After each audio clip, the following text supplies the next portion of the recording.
ओम अज्ञानतिमिरान्धस्य ज्ञानाञ्जनशलाकया चक्षुरुन्मीलितं येन तस्मै श्रीगुरवे नमः। नमः ओं विष्णुपादाय कृष्णप्रेष्ठाय भूतले श्रीमते भक्तिवेदान्तस्वामिन्निति नामिने। नमस्ते सारस्वते देवे गौरवाणी प्रचारिणे निर्विशेषशून्यवादी पाश्चात्यदेशतारिणे। वाञ्छाकल्पतरुभ्यश्च कृपा सिन्धुभ्य एव च पतितानां पावनेभ्यो वैष्णवेभ्यो नमो नमः। जय श्री कृष्ण चैतन्य प्रभु नित्यानंद श्री अद्वैत गदाधर श्रीवासादि गौरभक्तवृंद। हरे कृष्णा कृष्ण कृष्ण हरे हरे, हरे राम राम राम हरे हरे। ಸ್ವಾಗತ ಎಲ್ಲರಿಗೆ ಮತ್ತೊಮ್ಮೆ. ಎಲ್ಲರಿಗೆ ನಮಸ್ಕಾರ. ಇವತ್ತು ಬಹಳ ವಿಶೇಷವಾದಂತಹ ದಿವಸ, ಎಲ್ಲರಿಗೂ ಗೊತ್ತಿರಬೇಕು, ಜಗನ್ನಾಥನ ಸ್ನಾನಯಾತ್ರೆಯ ದಿವಸ. ನಾಳೆ ಮಾಡ್ಬೇಕಾಗಿತ್ತ ನಮ್ಮ ಈ ಚರ್ಚೆನ ನಿಜವಾಗ್ಲೂ, ಆದರೆ ಹೇಗೋ ಬೆಳಿಗ್ಗೆ ನಾನು ಮೆಸೇಜ್ನ ಕಳ್ಸಾದ್ಮೇಲೆ ಮಧ್ಯಾಹ್ನ ನನಗೆ ನೆನಪಾಯ್ತು ಇವತ್ತು ಸ್ನಾನಯಾತ್ರೆಯ ಹಬ್ಬ ಸಾಯಂಕಾಲ ಇದೆ ಅಂತ. ಅದರಿಂದ ಅಲ್ಲಿ ಭಾಗವಹಿಸಿ ಎಷ್ಟು ಮಟ್ಟಕ್ಕಾಗತ್ತೋ ಅದಾದ್ಮೇಲೆ ಇಲ್ಲಿಗೆ ಬಂದಿದ್ದೀನಿ.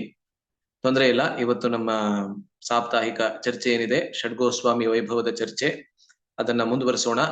ಇದುವರೆಗೆ ನಾವು 4 ವೃಂದಾವನದ ಗೋಸ್ವಾಮಿಗಳ ಬಗ್ಗೆ ನಾವು ಚರ್ಚೆ ಮಾಡಿದ್ದೀವಿ. ತುಂಬಾ ದೀರ್ಘವಾಗಿ ಇಲ್ಲದೆ ಹೋದ್ರೂ ಕೂಡ ಸಂಕ್ಷಿಪ್ತವಾಗಿ ಎಷ್ಟರ ಮಟ್ಟಕ್ಕೆ ನಮಗೆ ಗ್ರಹಿಸೋದಕ್ಕೆ ಸಾಧ್ಯ ಇದೆಯೋ ಅಷ್ಟರ ಮಟ್ಟಕ್ಕೆ ನಾವು ಚರ್ಚೆ ಮಾಡಿದ್ದೀವಿ. ಶ್ರೀಲ ರೂಪ ಗೋಸ್ವಾಮಿಯವರ ಜೀವನ ಚರಿತ್ರೆಯಿಂದ ಆರಂಭಿಸಿದ್ವಿ. ರೂಪಾನುಗುರು ಅಂತ ಎಲ್ಲಾ ಗೌಡಿಯ ವೈಷ್ಣವರಿಗೆ ಕರೀತಾರೆ. ಏನಕ್ಕೆ ಅಂತ ಹೇಳಿದ್ರೆ, ನಾವೆಲ್ಲರೂ ಶ್ರೀಲ ರೂಪ ಗೋಸ್ವಾಮಿಯವರ ಅನುಯಾಯಿಗಳು. ಅನುಗ ಅಂತ ಹೇಳಿದ್ರೆ ಅನುಯಾಯಿಗಳು. ಆದ್ದರಿಂದಲೇ ಆರಂಭದಲ್ಲಿ ಶ್ರೀಲ ರೂಪ ಗೋಸ್ವಾಮಿಯವರ ಚರ್ಚೆಯನ್ನು ಮಾಡಿ, ತದನಂತರ ಅವರ ಅಣ್ಣನಾದಂತಹ, ಅವರ ಅಗ್ರಜರಾದಂತಹ ಸನಾತನ ಗೋಸ್ವಾಮಿಯವರ ಚರ್ಚೆ, ತದನಂತರ ಶ್ರೀಲ ರಘುನಾಥ ದಾಸ ಗೋಸ್ವಾಮಿಯವರ ಚರ್ಚೆ. ಈ ಮೂರುವರು ನಮ್ಮ ಸಂಪ್ರದಾಯದಲ್ಲಿ ಅತಿ ಮುಖ್ಯವಾಗಿರ್ತಕ್ಕಂತಹ ಆಚಾರ್ಯರು. ರೂಪ ಗೋಸ್ವಾಮಿಯವರು ಅಭಿಧೇಯ ಆಚಾರ್ಯರು, ಸನಾತನ ಗೋಸ್ವಾಮಿಯವರು ಸಂಬಂಧ ಆಚಾರ್ಯರು, ತದನಂತರ ರಘುನಾಥ ದಾಸ ಗೋಸ್ವಾಮಿಯವರು ಪ್ರಯೋಜನ ಆಚಾರ್ಯರು. ಸಂಬಂಧ, ಅಭಿಧೇಯ ಮತ್ತೆ ಪ್ರಯೋಜನ, ಈ 3 ತತ್ವಗಳನ್ನೇ ಮಹಾಪ್ರಭುವರು ತಮ್ಮ ಸಿದ್ಧಾಂತದಲ್ಲಿ ಬಹಳ ಪ್ರಮುಖವಾಗಿ ಹೇಳಿರುವಂತಹದ್ದು. ಅದರಿಂದ ಈ 3 ಗೋಸ್ವಾಮಿಯವರ ಚರ್ಚೆಯನ್ನ ಆರಂಭದಲ್ಲಿ ನಾವು ಮಾಡಿದ್ವಿ. ತದನಂತರ ಕಳೆದ 2 ಸಪ್ತಾಹಗಳು ನಾವು ರಘುನಾಥ ಭಟ್ಟ ಗೋಸ್ವಾಮಿಯವರ ಬಗ್ಗೆ ನಾವು ಚರ್ಚೆ ಮಾಡಿದ್ವಿ. ರಘುನಾಥ ಭಟ್ಟ ಗೋಸ್ವಾಮಿಯವರು ಕೂಡ 6 ಗೋಸ್ವಾಮಿಗಳಲ್ಲಿ ಒಬ್ಬ ಪ್ರಮುಖ ಗೋಸ್ವಾಮಿಗಳು. ವಾರಾಣಸಿಯಲ್ಲಿ ಇದ್ದಂಥವರು, ತದನಂತರ ವೃಂದಾವನಕ್ಕೆ ಸ್ಥಾನಾಂತರ ಮಾಡಿದಂಥವರು. ಅವರ ಬಗ್ಗೆ ನಾವು ಚರ್ಚೆಯನ್ನ ಮಾಡಿದ್ವಿ. ಇವತ್ತು ಮತ್ತೊಬ್ಬ ಬಹಳ ವಿಶೇಷವಾಗಿರ್ತಕ್ಕಂತಹ ಗೋಸ್ವಾಮಿಯವರು, ನಮ್ಮ ದಕ್ಷಿಣ ಭಾರತದಲ್ಲಿ ಜನ್ಮವನ್ನ ಪಡೆದಂತಹ ಗೋಸ್ವಾಮಿ ಗೋಪಾಲ ಭಟ್ಟ ಗೋಸ್ವಾಮಿ. ಅವ್ರ ಬಗ್ಗೆ ನಿಮ್ಮಲ್ಲಿ ಅನೇಕರು ಆಗ್ಲೇ ಖಂಡಿತವಾಗ್ಲೂ ಕೇಳಿರ್ತೀರಾ. ಆದ್ರೂ ಎಷ್ಟರ ಮಟ್ಟಕ್ಕೆ ನಾವು ಕೇಳ್ತೀವೋ ಅಷ್ಟರ ಮಟ್ಟಕ್ಕೆ ನಮ್ಮ ಶುದ್ಧೀಕರಣ ಖಂಡಿತವಾಗ್ಲೂ ಆಗುತ್ತೆ. ಇಂತಹ ಮಹಾನ್ ವೈಷ್ಣವ ಆಚಾರ್ಯರ ಜೀವನ ಚರಿತ್ರೆ ಏನಿದೆ, ಖಂಡಿತವಾಗೂ ನಮ್ಮೆಲ್ಲರಿಗೆ ಪಾವನವನ್ನ ಮಾಡುವಂತಹ ಜೀವನ ಚರಿತ್ರೆ. ಅದರಿಂದ ಅವರ ಜೀವನ ಚರಿತ್ರೆಯನ್ನ ಇವತ್ತು ನಾವು ಚರ್ಚೆ ಮಾಡೋದಕ್ಕೆ ಆರಂಭ ಮಾಡ್ತೀವಿ. ಶ್ರೀಲ ಗೋಪಾಲ ಭಟ್ಟ ಗೋಸ್ವಾಮಿ ಅವರ ಜೀವನ ಚರಿತ್ರೆಯನ್ನ ಪಿಪಿಟಿಯನ್ನ ಶೇರ್ ಮಾಡ್ಕೊತಾ ಇದ್ದೀನಿ. ಒಂದೇ ನಿಮಿಷ.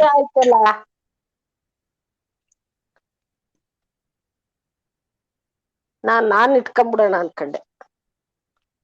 ತಗೊಳ್ಳಿ ರೇ, ತಗಪ್ಪ ರೇ, ನೋಡು ಚೆನ್ನಾಗೈತ ಅಂತ. ಅದೇನೋ ವೈಟ್ ದಯವಿಟ್ಟು ಎಲ್ಲರೂ ನಿಮ್ಮ ಫೋನ್ ಅನ್ನ ಮ್ಯೂಟ್ ಮಾಡ್ಕೊಳ್ಳಿ. ನಾನೇ ಮಾಡ್ಬಿಡ್ತೀನಿ, ಇಲ್ಲ ಅಂದ್ರೆ ಒಂದೇ ನಿಮಿಷ. ಮಧ್ಯದಲ್ಲಿ ಇಲ್ಲಾಂದ್ರೆ ಡಿಸ್ಟರ್ಬ್ ಆಗುತ್ತೆ. ಆದ್ರಿಂದ ಒಂದು ನಿಮಿಷ.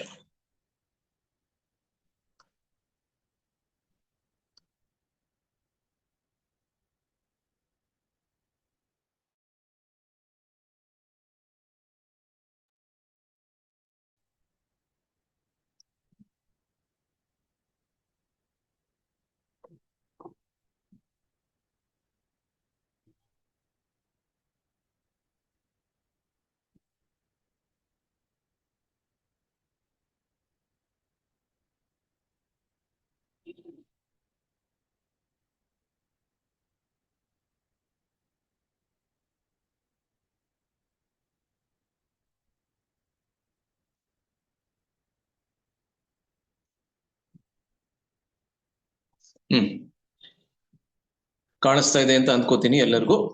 ನಮ್ಮ 16ನೆಯ ಸೆಷನ್ ಇವತ್ತು ಶ್ರೀಲ ಗೋಪಾಲ ಭಟ್ಟ ಗೋಸ್ವಾಮಿಯವರ ಬಾಲ್ಯ, ಅದರ ಬಗ್ಗೆ ನಾವು ಇವತ್ತು ಚರ್ಚೆಯನ್ನ ಮಾಡ್ತೀವಿ. ಆಯ್ತಾ? ಶ್ರೀಲ ಗೋಪಾಲ ಭಟ್ಟ ಗೋಸ್ವಾಮಿಯವರ ಬಗ್ಗೆ ಈ ಅದ್ಭುತವಾದಂತಹ ಶ್ಲೋಕ, ಇದು ವಿಶೇಷವಾಗಿ ಅವರ ಸ್ವರೂಪ ಏನಿದೆ ಆಧ್ಯಾತ್ಮಿಕ ಜಗತ್ತಿನಲ್ಲಿ, ಗೋಲೋಕ ವೃಂದಾವನದಲ್ಲಿ, ಅದರ ಬಗ್ಗೆ ಬರೆದಿರುವಂತಹ ಶ್ಲೋಕ. ಈ ಶ್ಲೋಕ ಏನ್ ಹೇಳುತ್ತೆ ಅಂದ್ರೆ, ಅನಂಗಮಂಜರಿ ಯಾಸೀತ್ ಸದ್ಯ ಗೋಪಾಲ ಭಟ್ಟಕಃ ಭಟ್ಟ ಗೋಸ್ವಾಮಿನಂ ಕೇಚಿತ್ ಆಹು ಶ್ರೀ ಗುಣ ಮಂಜರಿ. ಅನಂಗಮಂಜರಿ ಯಾಸೀತ್ ಸದ್ಯ ಗೋಪಾಲ ಭಟ್ಟಕಃ ಭಟ್ಟ ಗೋಸ್ವಾಮಿನಂ ಕೇಚಿತ್ ಆಹು ಶ್ರೀ ಗುಣ ಮಂಜರಿ. ಬಹಳ ಸರಳವಾದಂತಹ ಶ್ಲೋಕ. ಅನಂಗಮಂಜರಿ ಯಾ ಆಸೀತ್, ಯಾರು ಅನಂಗಮಂಜರಿಯಾಗಿದ್ರು, ಎಲ್ಲಿ ಅಂತ ಹೇಳಿದ್ರೆ ಕೃಷ್ಣ ಲೀಲೆಯಲ್ಲಿ. ಇಂದು ಕೂಡ ಗೋಲೋಕ ವೃಂದಾವನದಲ್ಲಿ ನಿತ್ಯ ಲೀಲೆಯಲ್ಲಿ ಅನಂಗಮಂಜರಿ ಯಾರಾಗಿದ್ರು, ಯಾ ಆಸೀತ್. ಯಾ ಅಂತ ಹೇಳಿದ್ರೆ ಸ್ತ್ರೀಲಿಂಗ ಶಬ್ದ, ಅದರಿಂದ ಯಾರು ಅಥವಾ ಯಾವಳು ಅಂತ ಹೇಳಿದ್ರೆ ಕನ್ನಡದಲ್ಲಿ ಅನಂಗಮಂಜರಿ ಆಗಿದ್ರು. ಅನಂಗಮಂಜರಿ ಅನ್ನೋಳು ಬಲರಾಮನ ಒಂದು ವಿಸ್ತಾರ. ಅದನ್ನ ನಾವು ಅನೇಕ ಕಡೆಯಲ್ಲಿ ಚೈತನ್ಯ ಚರಿತಾಮೃತದಲ್ಲಿ ನಾವು ನೋಡ್ತೀವಿ. ಬಲರಾಮ ಎಲ್ಲಾ ರಸಗಳಲ್ಲಿಯೂ ಕೃಷ್ಣನ ಸೇವೆಯನ್ನ ಮಾಡ್ತಾನೆ. ಮಾಧುರ್ಯ ರಸದಲ್ಲಿ ಕೂಡ ಕೃಷ್ಣನ ಸೇವೆಯನ್ನ ಮಾಡಬೇಕು ಅಂತ ಹೇಳಿ ಅನಂಗಮಂಜರಿಯಾಗಿ ತನ್ನನ್ನೇ ತಾನು ವಿಸ್ತಾರ ಮಾಡ್ಕೊತಾನೆ. ಅದರಿಂದ ಆ ಅನಂಗಮಂಜರಿಯಾಗಿದ್ದಂಥವಳು ಇದೀಗ ಗೋಪಾಲ ಭಟ್ಟ ಗೋಸ್ವಾಮಿ ಅವರ ರೂಪವನ್ನ ತಾಳಿದ್ದಾಳೆ. ಎಲ್ಲಿ? ಚೈತನ್ಯ ಲೀಲೆಯಲ್ಲಿ. ಕೃಷ್ಣ ಲೀಲೆಯಲ್ಲಿ ಅನಂಗಮಂಜರಿ, ಚೈತನ್ಯ ಲೀಲೆಯಲ್ಲಿ ಗೋಪಾಲ ಭಟ್ಟ ಗೋಸ್ವಾಮಿಯವರು. ಭಟ್ಟ ಗೋಸ್ವಾಮಿನಂ ಕೇಚಿತ್, ಮತ್ತೆ ಕೇಚಿತ್ ಅಂತ ಹೇಳಿದ್ರೆ ಕೆಲವರು ಅದೇ ಭಟ್ಟ ಗೋಸ್ವಾಮಿಯನ್ನ ಅಂತ ಹೇಳಿದ್ರೆ ಗೋಪಾಲ ಭಟ್ಟ ಗೋಸ್ವಾಮಿಯವರನ್ನ ಶ್ರೀ ಗುಣಮಂಜರಿ ಆಹುಹು, ಗುಣಮಂಜರಿ ಅಂತ ಕೂಡ ಹೇಳ್ತಾರೆ. ಅಂದ್ರೆ ಶಾಸ್ತ್ರಾನೇ ಈ ರೀತಿ ಹೇಳ್ತಾ ಇದೆ.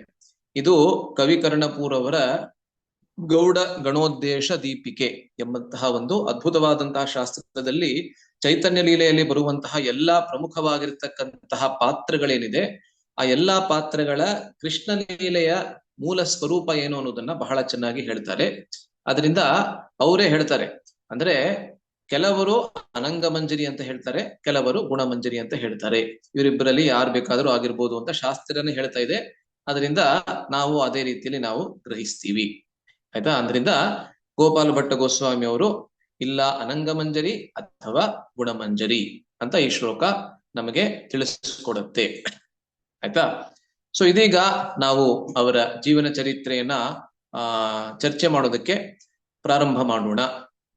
ನೋಡಿ, ನಾನು ಆರಂಭದಲ್ಲೇ ಹೇಳ್ತಾ ಇದ್ದ ಹಾಗೇನೆ ಪರಿಶುದ್ಧ ಭಕ್ತರ ಜೀವನ ಏನಿದೆ ಅದೇ ಎಲ್ಲಾ ಶಾಸ್ತ್ರಗಳ ಸಾರ.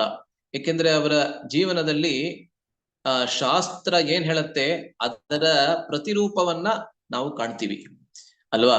ಶಾಸ್ತ್ರ ಏನ್ ಹೇಳುತ್ತೆ ಅದು ನಮ್ಗೆ ಥಿಯರಿಟಿಕಲ್ ಅಂತ ಅನಿಸ್ಬೋದು, ಇದು ತಾತ್ವಿಕವಾಗಿ ಹೇಳ್ತಾ ಇದೆ, ಆದ್ರೆ ನಮ್ಮ ಜೀವನದಲ್ಲಿ ಇದನ್ನ ಕಂಡುಕೊಳ್ಳೋದಕ್ಕೆ ಸಾಧ್ಯವಿಲ್ವೇನೋ ಪ್ರಾಯಶಃ ಅಂತ ನಮ್ಗೆ ಅನ್ಸುತ್ತೆ.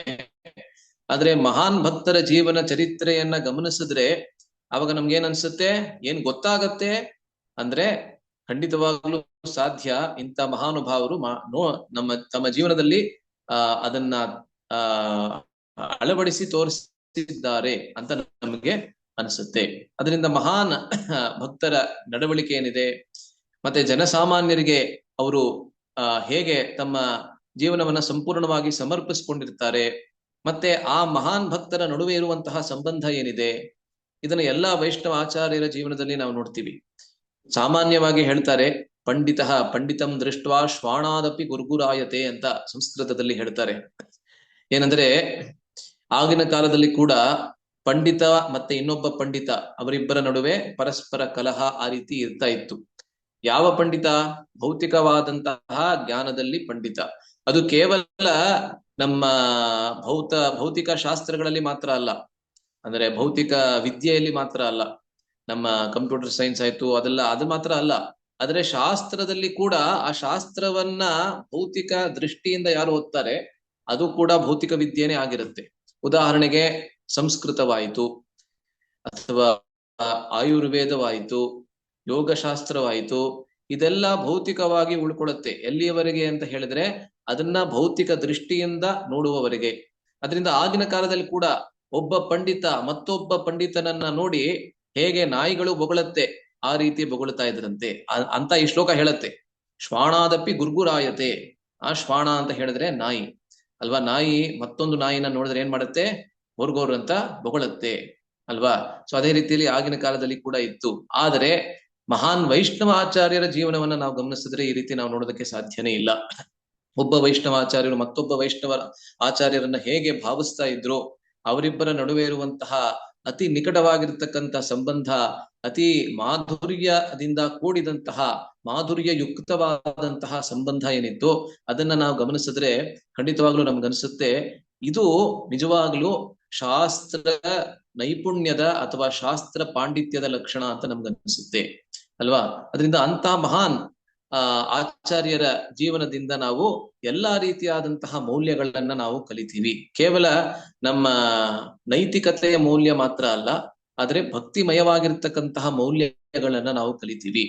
ಯಾವ ಸಂದರ್ಭದಲ್ಲಿ ಯಾವ ನಡವಳಿಕೆಯನ್ನ ಅವರು ತೋರಿಸ್ತಾರೆ, ಯಾವ ಪ್ರತಿಕ್ರಿಯೆಯನ್ನ ಅವರು ತೋರಿಸ್ತಾರೆ ಅಲ್ವಾ.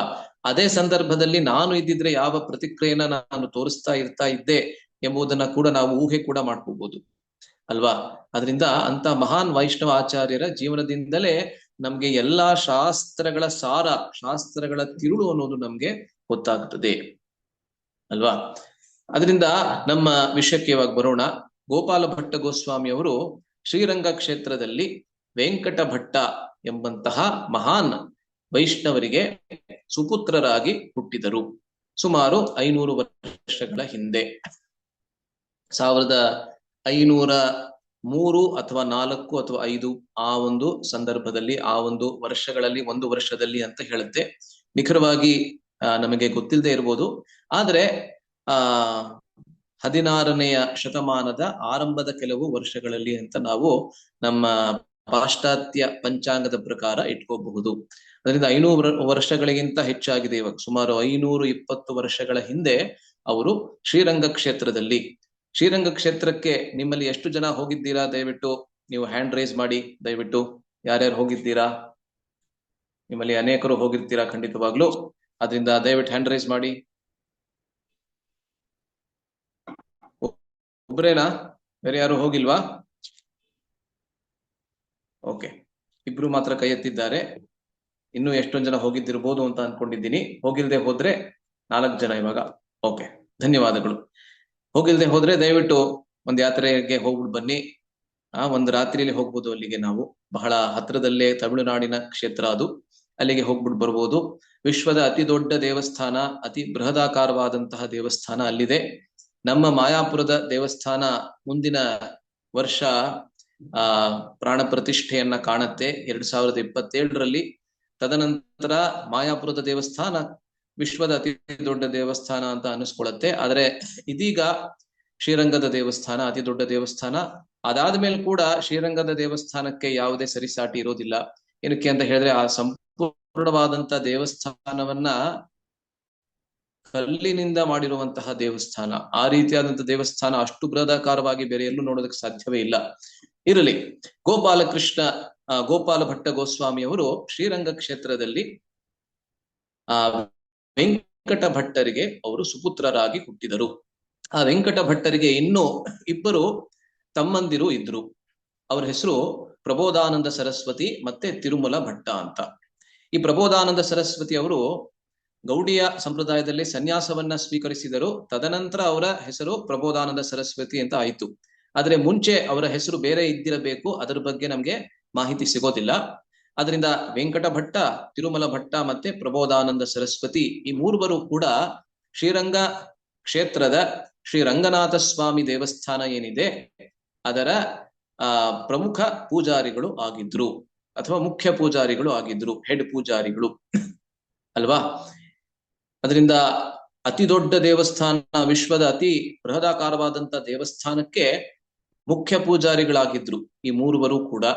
ಶ್ರೀ ವೈಷ್ಣವ ಸಂಪ್ರದಾಯದ ಅತಿ ಪ್ರಮುಖ ಅನುಯಾಯಿಗಳಾಗಿದ್ರು. ಶ್ರೀ ರಾಮಾನುಜಾಚಾರ್ಯರ, ಅದರಲ್ಲಿಯೂ ವೇದಾಂತ ದೇಶಿಕರ ಅನುಯಾಯಿಗಳು ಅಂತ ಚೈತನ್ಯ ಚರಿತಾಮೃತದ ತಾತ್ಪರ್ಯದಲ್ಲಿ ಶ್ರೀಲ ಪ್ರಭುಪಾದರು ಹೇಳ್ತಾರೆ.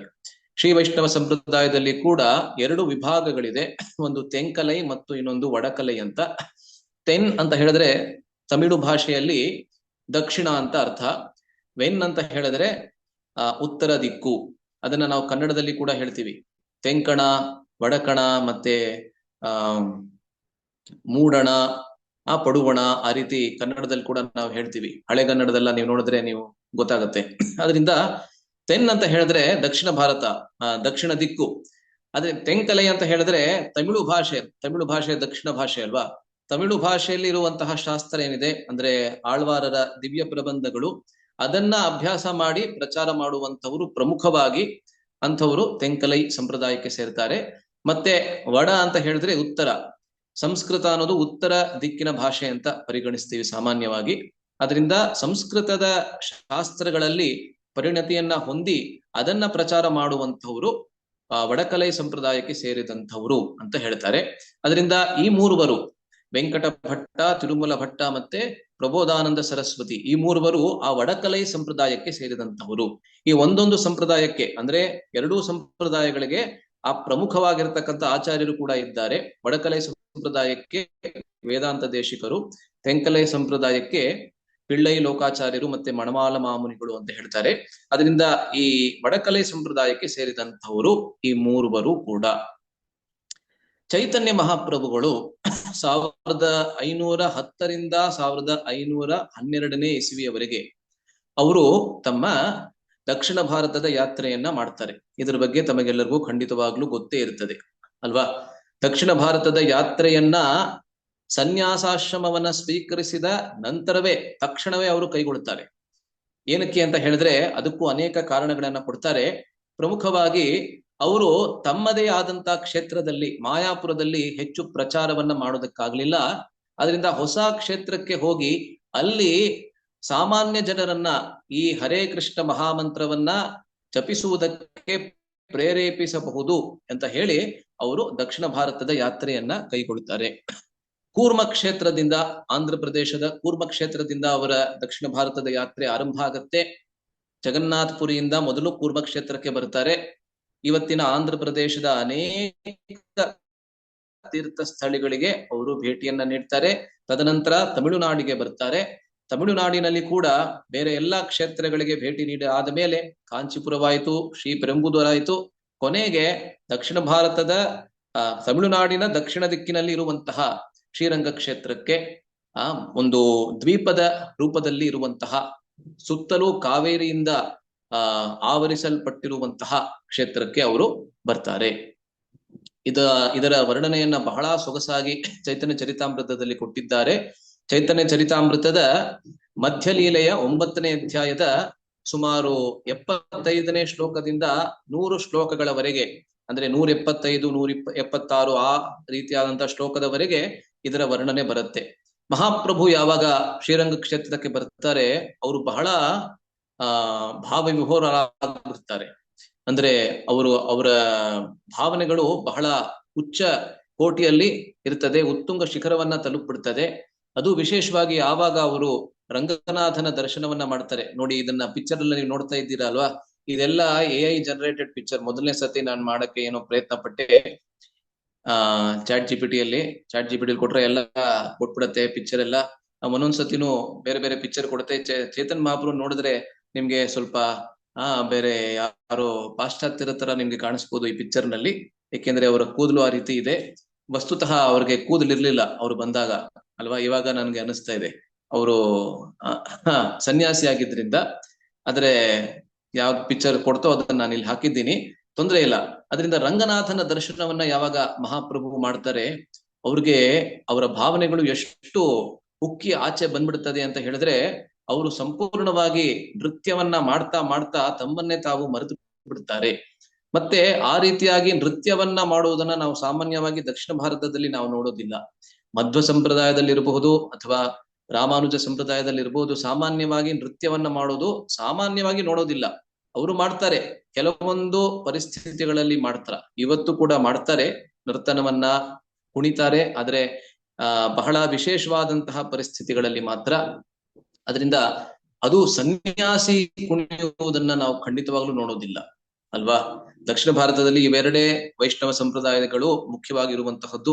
ಮಧ್ವ ಸಂಪ್ರದಾಯದಲ್ಲಂತೂ ನೋಡೋಕೆ ಸಾಧ್ಯವೇ ಇಲ್ಲ.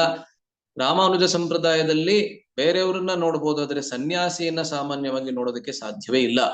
ಆದ್ರೆ ಇಲ್ಲಿ ಒಬ್ಬ ಸನ್ಯಾಸಿ, ಅದ್ವೈತ ಮತದ ಸನ್ಯಾಸಿ ಅಂತ ಅವರು ಪರಿಗಣಿಸ್ತಾ ಇದ್ದಾರೆ. ಯಾಕೆಂದ್ರೆ ಮಹಾಪ್ರಭು ಅದ್ವೈತ ಮತದಲ್ಲೇನೆ, ಅದ್ವೈತ ಸಂಪ್ರದಾಯದಲ್ಲೇನೆ, ಮತ ಅಲ್ಲ ಆದ್ರೆ ಸಂಪ್ರದಾಯದಲ್ಲಿ ಅವರು ಸನ್ಯಾಸವನ್ನ ಸ್ವೀಕರಿಸಿದ್ದಾರೆ. ಅದರಿಂದ ಅದ್ವೈತ ಮತದ ಒಬ್ಬ ಸನ್ಯಾಸಿ ಇಷ್ಟು ಭಾವನೆಗಳಿಂದ ಆ ಉಕ್ಕಿ ಈ ರೀತಿಯಾಗಿ ಕುಣಿಯುವುದನ್ನ ಅವರು ಯಾವತ್ತೂ ನೋಡಿರ್ಲಿಕ್ಕಿಲ್ಲ. ಅದರಿಂದ ಎಲ್ಲರಿಗೂ ಬಹಳ ಆಕರ್ಷಣೆ ಆಗ್ಬಿಡ್ತದೆ. ಆದ್ರಿಂದ ಅವರನ್ನ ನೋಡೋದಕ್ಕೆ ಸಮಸ್ತವಾಗಿರ್ತಕ್ಕಂತಹ ದೇವಸ್ಥಾನದ ಎಲ್ಲಾ ಭಕ್ತರು, ಎಲ್ಲಾ ಶ್ರೀ ವೈಷ್ಣವರು ಕೂಡ ಬರ್ತಾರೆ ಅಲ್ಲಿಗೆ. ಒಬ್ಬ ಸನ್ಯಾಸಿಯವರು ಬಂದು ರಂಗನಾಥನ ಮುಂದೆ ಎಷ್ಟು ಚೆನ್ನಾಗಿ ನರ್ತನವನ್ನ ಮಾಡ್ತಾ ಇದ್ದಾರೆ ಅನ್ನುವಂತಹ ಸುದ್ದಿ ಕಾಡಿಗಿಚ್ಚಿನ ತರಹ ಎಲ್ಲಾ ಕಡೆ ಹಬ್ಬಿಡ್ತದೆ. ಎಲ್ಲರೂ ಬಂದು ಮಹಾಪ್ರಭುಗಳನ್ನ ಗಮನಿಸ್ತಾರೆ. ಆವಾಗ ವೆಂಕಟ ಭಟ್ಟರು ಕೂಡ ಬಂದು ಅದನ್ನ ಗಮನಿಸ್ತಾರೆ. ಯಾಕೆಂದ್ರೆ ಅವರೇ ಪೂಜಾರಿಗಳು. ಆ ಸಮಯದಲ್ಲಿ ರಂಗನಾಥನ ಸೇವೆಯನ್ನ ಮಾಡೋದಕ್ಕೆ ಗರ್ಭಗೃಹದಲ್ಲಿ ಒಳಗಿದ್ರೇನೋ ಏನೋ ಗೊತ್ತಿಲ್ಲ. ಆದ್ರಿಂದ ವೆಂಕಟ ಭಟ್ಟರು ಕೂಡ ಮಹಾಪ್ರಭುಗಳ ಹತ್ರ ಬಂದು ಅವರ ನರ್ತನ ಮುಗಿದ ನಂತರ ಅವರ ಪರಿಚಯವನ್ನ ಕೇಳ್ತಾರೆ. ಆವಾಗ ಮಹಾಪ್ರಭು ಹೇಳ್ತಾರೆ, ನಾನು ಶ್ರೀ ಕೃಷ್ಣ ಚೈತನ್ಯ, ಅದು ಅವರ ಸನ್ಯಾಸ ದೀಕ್ಷೆಯ ಹೆಸರು. ಮತ್ತೆ ನಾನು ಈಗ ದಕ್ಷಿಣ ಭಾರತದ ಯಾತ್ರೆಯನ್ನ ಮಾಡ್ತಾ ಇದ್ದೀನಿ. ಜಗನ್ನಾಥಪುರಿಯಲ್ಲಿ ನಾನು ಮುಖ್ಯವಾಗಿ ನೆಲೆಸ್ತೀನಿ. ನನ್ನ ಜನ್ಮ ಆದದ್ದು ಪಶ್ಚಿಮ ಬಂಗಾಳದಲ್ಲಿ ಅಥವಾ ಬಂಗಾಳದಲ್ಲಿ. ಆವಾಗ ಪಶ್ಚಿಮ ಬಂಗಾಳ ಎಲ್ಲ ಇರ್ಲಿಲ್ಲ, ಪೂರ್ವ ಬಂಗಾಳ ಪಶ್ಚಿಮ ಬಂಗಾಳ ಎರಡು ಒಟ್ಟಿಗೆ ಆಗಿತ್ತು. ಅದರಿಂದ ಬಂಗಾಳದಲ್ಲಿ ನವದ್ವೀಪದಲ್ಲಿ, ನವದ್ವೀಪ ಎಂಬಂತಹ ಕ್ಷೇತ್ರ ಕೂಡ ಆಗಿನ ಕಾಲದಲ್ಲಿ ಬಹಳ ಪ್ರಸಿದ್ಧವಾಗಿತ್ತು. ಯಾವುದಕ್ಕೆ ಅಂತ ಹೇಳಿದ್ರೆ ನ್ಯಾಯಶಾಸ್ತ್ರಕ್ಕೆ. ಮಹಾಪ್ರಭು ಕೂಡ ತಮ್ಮ ಪೂರ್ವಾಶ್ರಮದಲ್ಲಿ ನ್ಯಾಯಶಾಸ್ತ್ರದ ಪ್ರಗಾಢ ವಿದ್ವಾಂಸರಾಗಿದ್ರು. ಅದ್ರ ಬಗ್ಗೆ ನಮಗೆ ಗೊತ್ತಿದೆ ಅಲ್ವಾ. ಅದರಿಂದ ಈ ರೀತಿ ತಮ್ಮ ಪರಿಚಯವನ್ನ ಕೊಡ್ತಾರೆ. ವೆಂಕಟ ಭಟ್ಟರಿಗೆ ಅವರನ್ನ ನೋಡಿ ಎಷ್ಟು ಸಂತೋಷವಾಗತ್ತೆ ಅಂತ ಹೇಳಿದ್ರೆ, ಅವರನ್ನ ತಕ್ಷಣ ತಮ್ಮ ಮನೆಗೆ ನಿಮಂತ್ರಣ ಕೊಡ್ತಾರೆ. ದಯವಿಟ್ಟು ನಮ್ಮ ಮನೆಗೆ ಬಂದು ಪ್ರಸಾದವನ್ನ ಸ್ವೀಕರಿಸಬೇಕು. ಇದು ವೈಷ್ಣವ ಸಂಸ್ಕೃತಿ ಅಲ್ವಾ, ವೈಷ್ಣವ ಸಂಸ್ಕಾರ ಅಲ್ವಾ. ಶ್ರೀ ವೈಷ್ಣವರಲ್ಲಿ ಖಂಡಿತವಾಗ್ಲೂ ಇದನ್ನ ನಾವು ಬಹಳ ಚೆನ್ನಾಗಿ ಗಮನಿಸಬಹುದು. ಅಂದ್ರೆ ನಿಜವಾದಂತಹ ಶ್ರೀ ವೈಷ್ಣವರಲ್ಲಿ ಅವರಲ್ಲಿ ನಾವು ಸೇವೆಯ ಭಾವನೆಯನ್ನ ಬಹಳ ಚೆನ್ನಾಗಿ ಗಮನಿಸ್ತೀವಿ. ಮಹಾಪ್ರಭು ಕೂಡ ಶ್ರೀ ಸಂಪ್ರದಾಯದಿಂದ ಎರಡು ಪ್ರಮುಖವಾಗಿರ್ತಕ್ಕಂತಹ ತತ್ವಗಳನ್ನ ಗ್ರಹಿಸಿದ್ದಾರೆ. ಮೊದಲನೇದು ಅವರ ಸೇವೆಯ ಭಾವನೆಯನ್ನ, ಎರಡನೇದು ಕರ್ಮ ಮತ್ತೆ ಜ್ಞಾನ ರಹಿತವಾಗಿರ್ತಕ್ಕಂತಹ ಭಕ್ತಿ. ಕರ್ಮ ಶೂನ್ಯವಾದ ಮತ್ತೆ ಜ್ಞಾನ ಶೂನ್ಯವಾದ ಭಕ್ತಿ ಅಂತ ಹೇಳಿದ್ರೆ, ಭಕ್ತಿ ಯಾವುದೇ ಇತರ ಕಲ್ಮಶಗಳಿಂದ ಕೂಡಿಲ್ಲದೆ ಇರತಕ್ಕಂತಹದ್ದು, ನಿಷ್ಕಲ್ಮಶವಾಗಿರ್ತಕ್ಕಂತಹ ಭಕ್ತಿಯನ್ನ ಅವರು ಗ್ರಹಿಸಿದ್ದಾರೆ. ಅದರಿಂದ ವೆಂಕಟ ಭಟ್ಟರು ಮಹಾಪ್ರಭುಗಳಿಗೆ ತಮ್ಮ ಮನೆಗೆ ನಿಮಂತ್ರಣವನ್ನ ಕೊಡ್ತಾರೆ. ಮಹಾಪ್ರಭು ತಕ್ಷಣ ಅವರ ಮನೆಗೆ ಹೋಗ್ತಾರೆ. ಅವರ ಮನೆಯಲ್ಲಿ ಇತರ ಸದಸ್ಯರು ಯಾರಿದ್ರು ಅವರೆಲ್ಲರನ್ನ ಪರಿಚಯ ಮಾಡಿಸ್ಕೊಡ್ತಾರೆ ಮಹಾಪ್ರಭುಗಳಿಗೆ. ಯಾರ್ಯಾರಿದ್ರು, ಅವರ ಇಬ್ರು ತಮ್ಮಂದ್ರಿದ್ರು, ಪ್ರಬೋಧಾನಂದ ಸರಸ್ವತಿ ಮತ್ತೆ ತಿರುಮಲ ಭಟ್ಟ. ಮತ್ತೆ ಅವರ ಧರ್ಮಪತ್ನಿ ಇದ್ರು, ವೆಂಕಟ ಭಟ್ಟರ ಧರ್ಮಪತ್ನಿ ಇದ್ರು.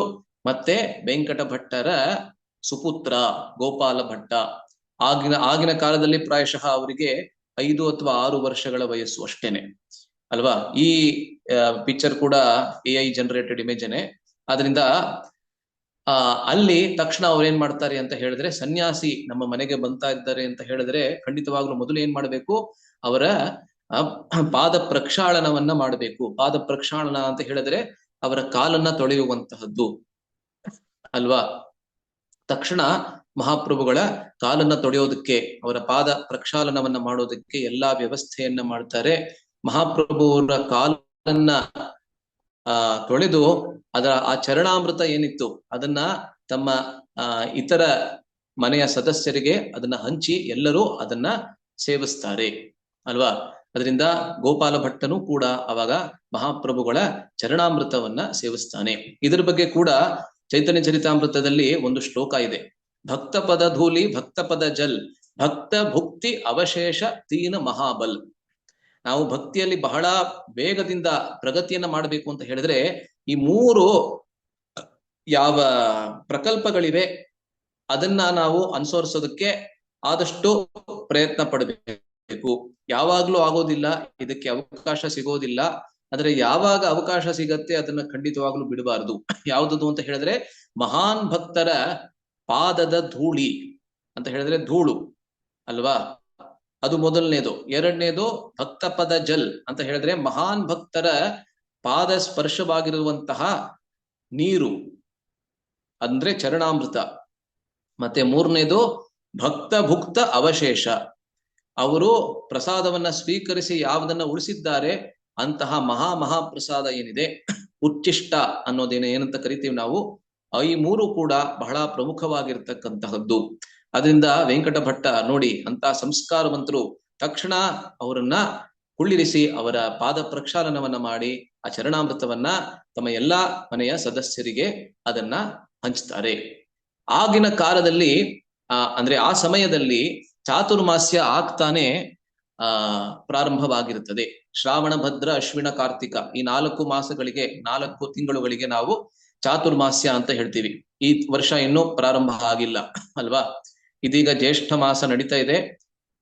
ಚೈತ್ರ, ವೈಶಾಖ, ಜ್ಯೇಷ್ಠ, ಆಷಾಢ, ಅದಾದ್ಮೇಲೆ ಶ್ರಾವಣ ಮಾಸ. ಈ ವರ್ಷ ಅಧಿಕ ಮಾಸದಿಂದ ಇನ್ನು ಸ್ವಲ್ಪ ತಡವಾಗಿ ಆರಂಭ ಆಗತ್ತೆ. ಅದರಿಂದ ಶ್ರಾವಣ, ಭದ್ರ ಅಂದ್ರೆ ಭಾದ್ರಪದ, ಅಶ್ವಿನ ಮತ್ತೆ ಕಾರ್ತಿಕ ಈ 4 ಮಾಸಗಳಲ್ಲಿ ಮಳೆ ಬಹಳ ಹೆಚ್ಚಿನ ಪ್ರಮಾಣದಲ್ಲಿ ಆಗೋದ್ರಿಂದ ಇದಕ್ಕೆ ನಾವೇನಂತ ಕರಿತೀವಿ, ಚಾತುರ್ಮಾಸ್ಯ. ಅದ್ರ ಚಾತುರ್ಮಾಸ್ಯದ ಸಮಯದಲ್ಲಿ ಆಗಿನ ಕಾಲದಲ್ಲಿ ಕೂಡ ಹೆಚ್ಚಾಗಿ ಪ್ರಯಾಣವನ್ನ ಮಾಡ್ತಾ ಇರ್ಲಿಲ್ಲ, ಯಾಕೆಂದ್ರೆ ಮಳೆಗಾಲ, ಆಚೆ ಹೋಗೋದಕ್ಕೆ ಆಗ್ತಾ ಇರ್ಲಿಲ್ಲ. ರಾಮಚಂದ್ರನ ಲೀಲೆಯಲ್ಲಿ ಕೂಡ ನಾವು ನೋಡ್ತೀವಿ, ಯಾವಾಗ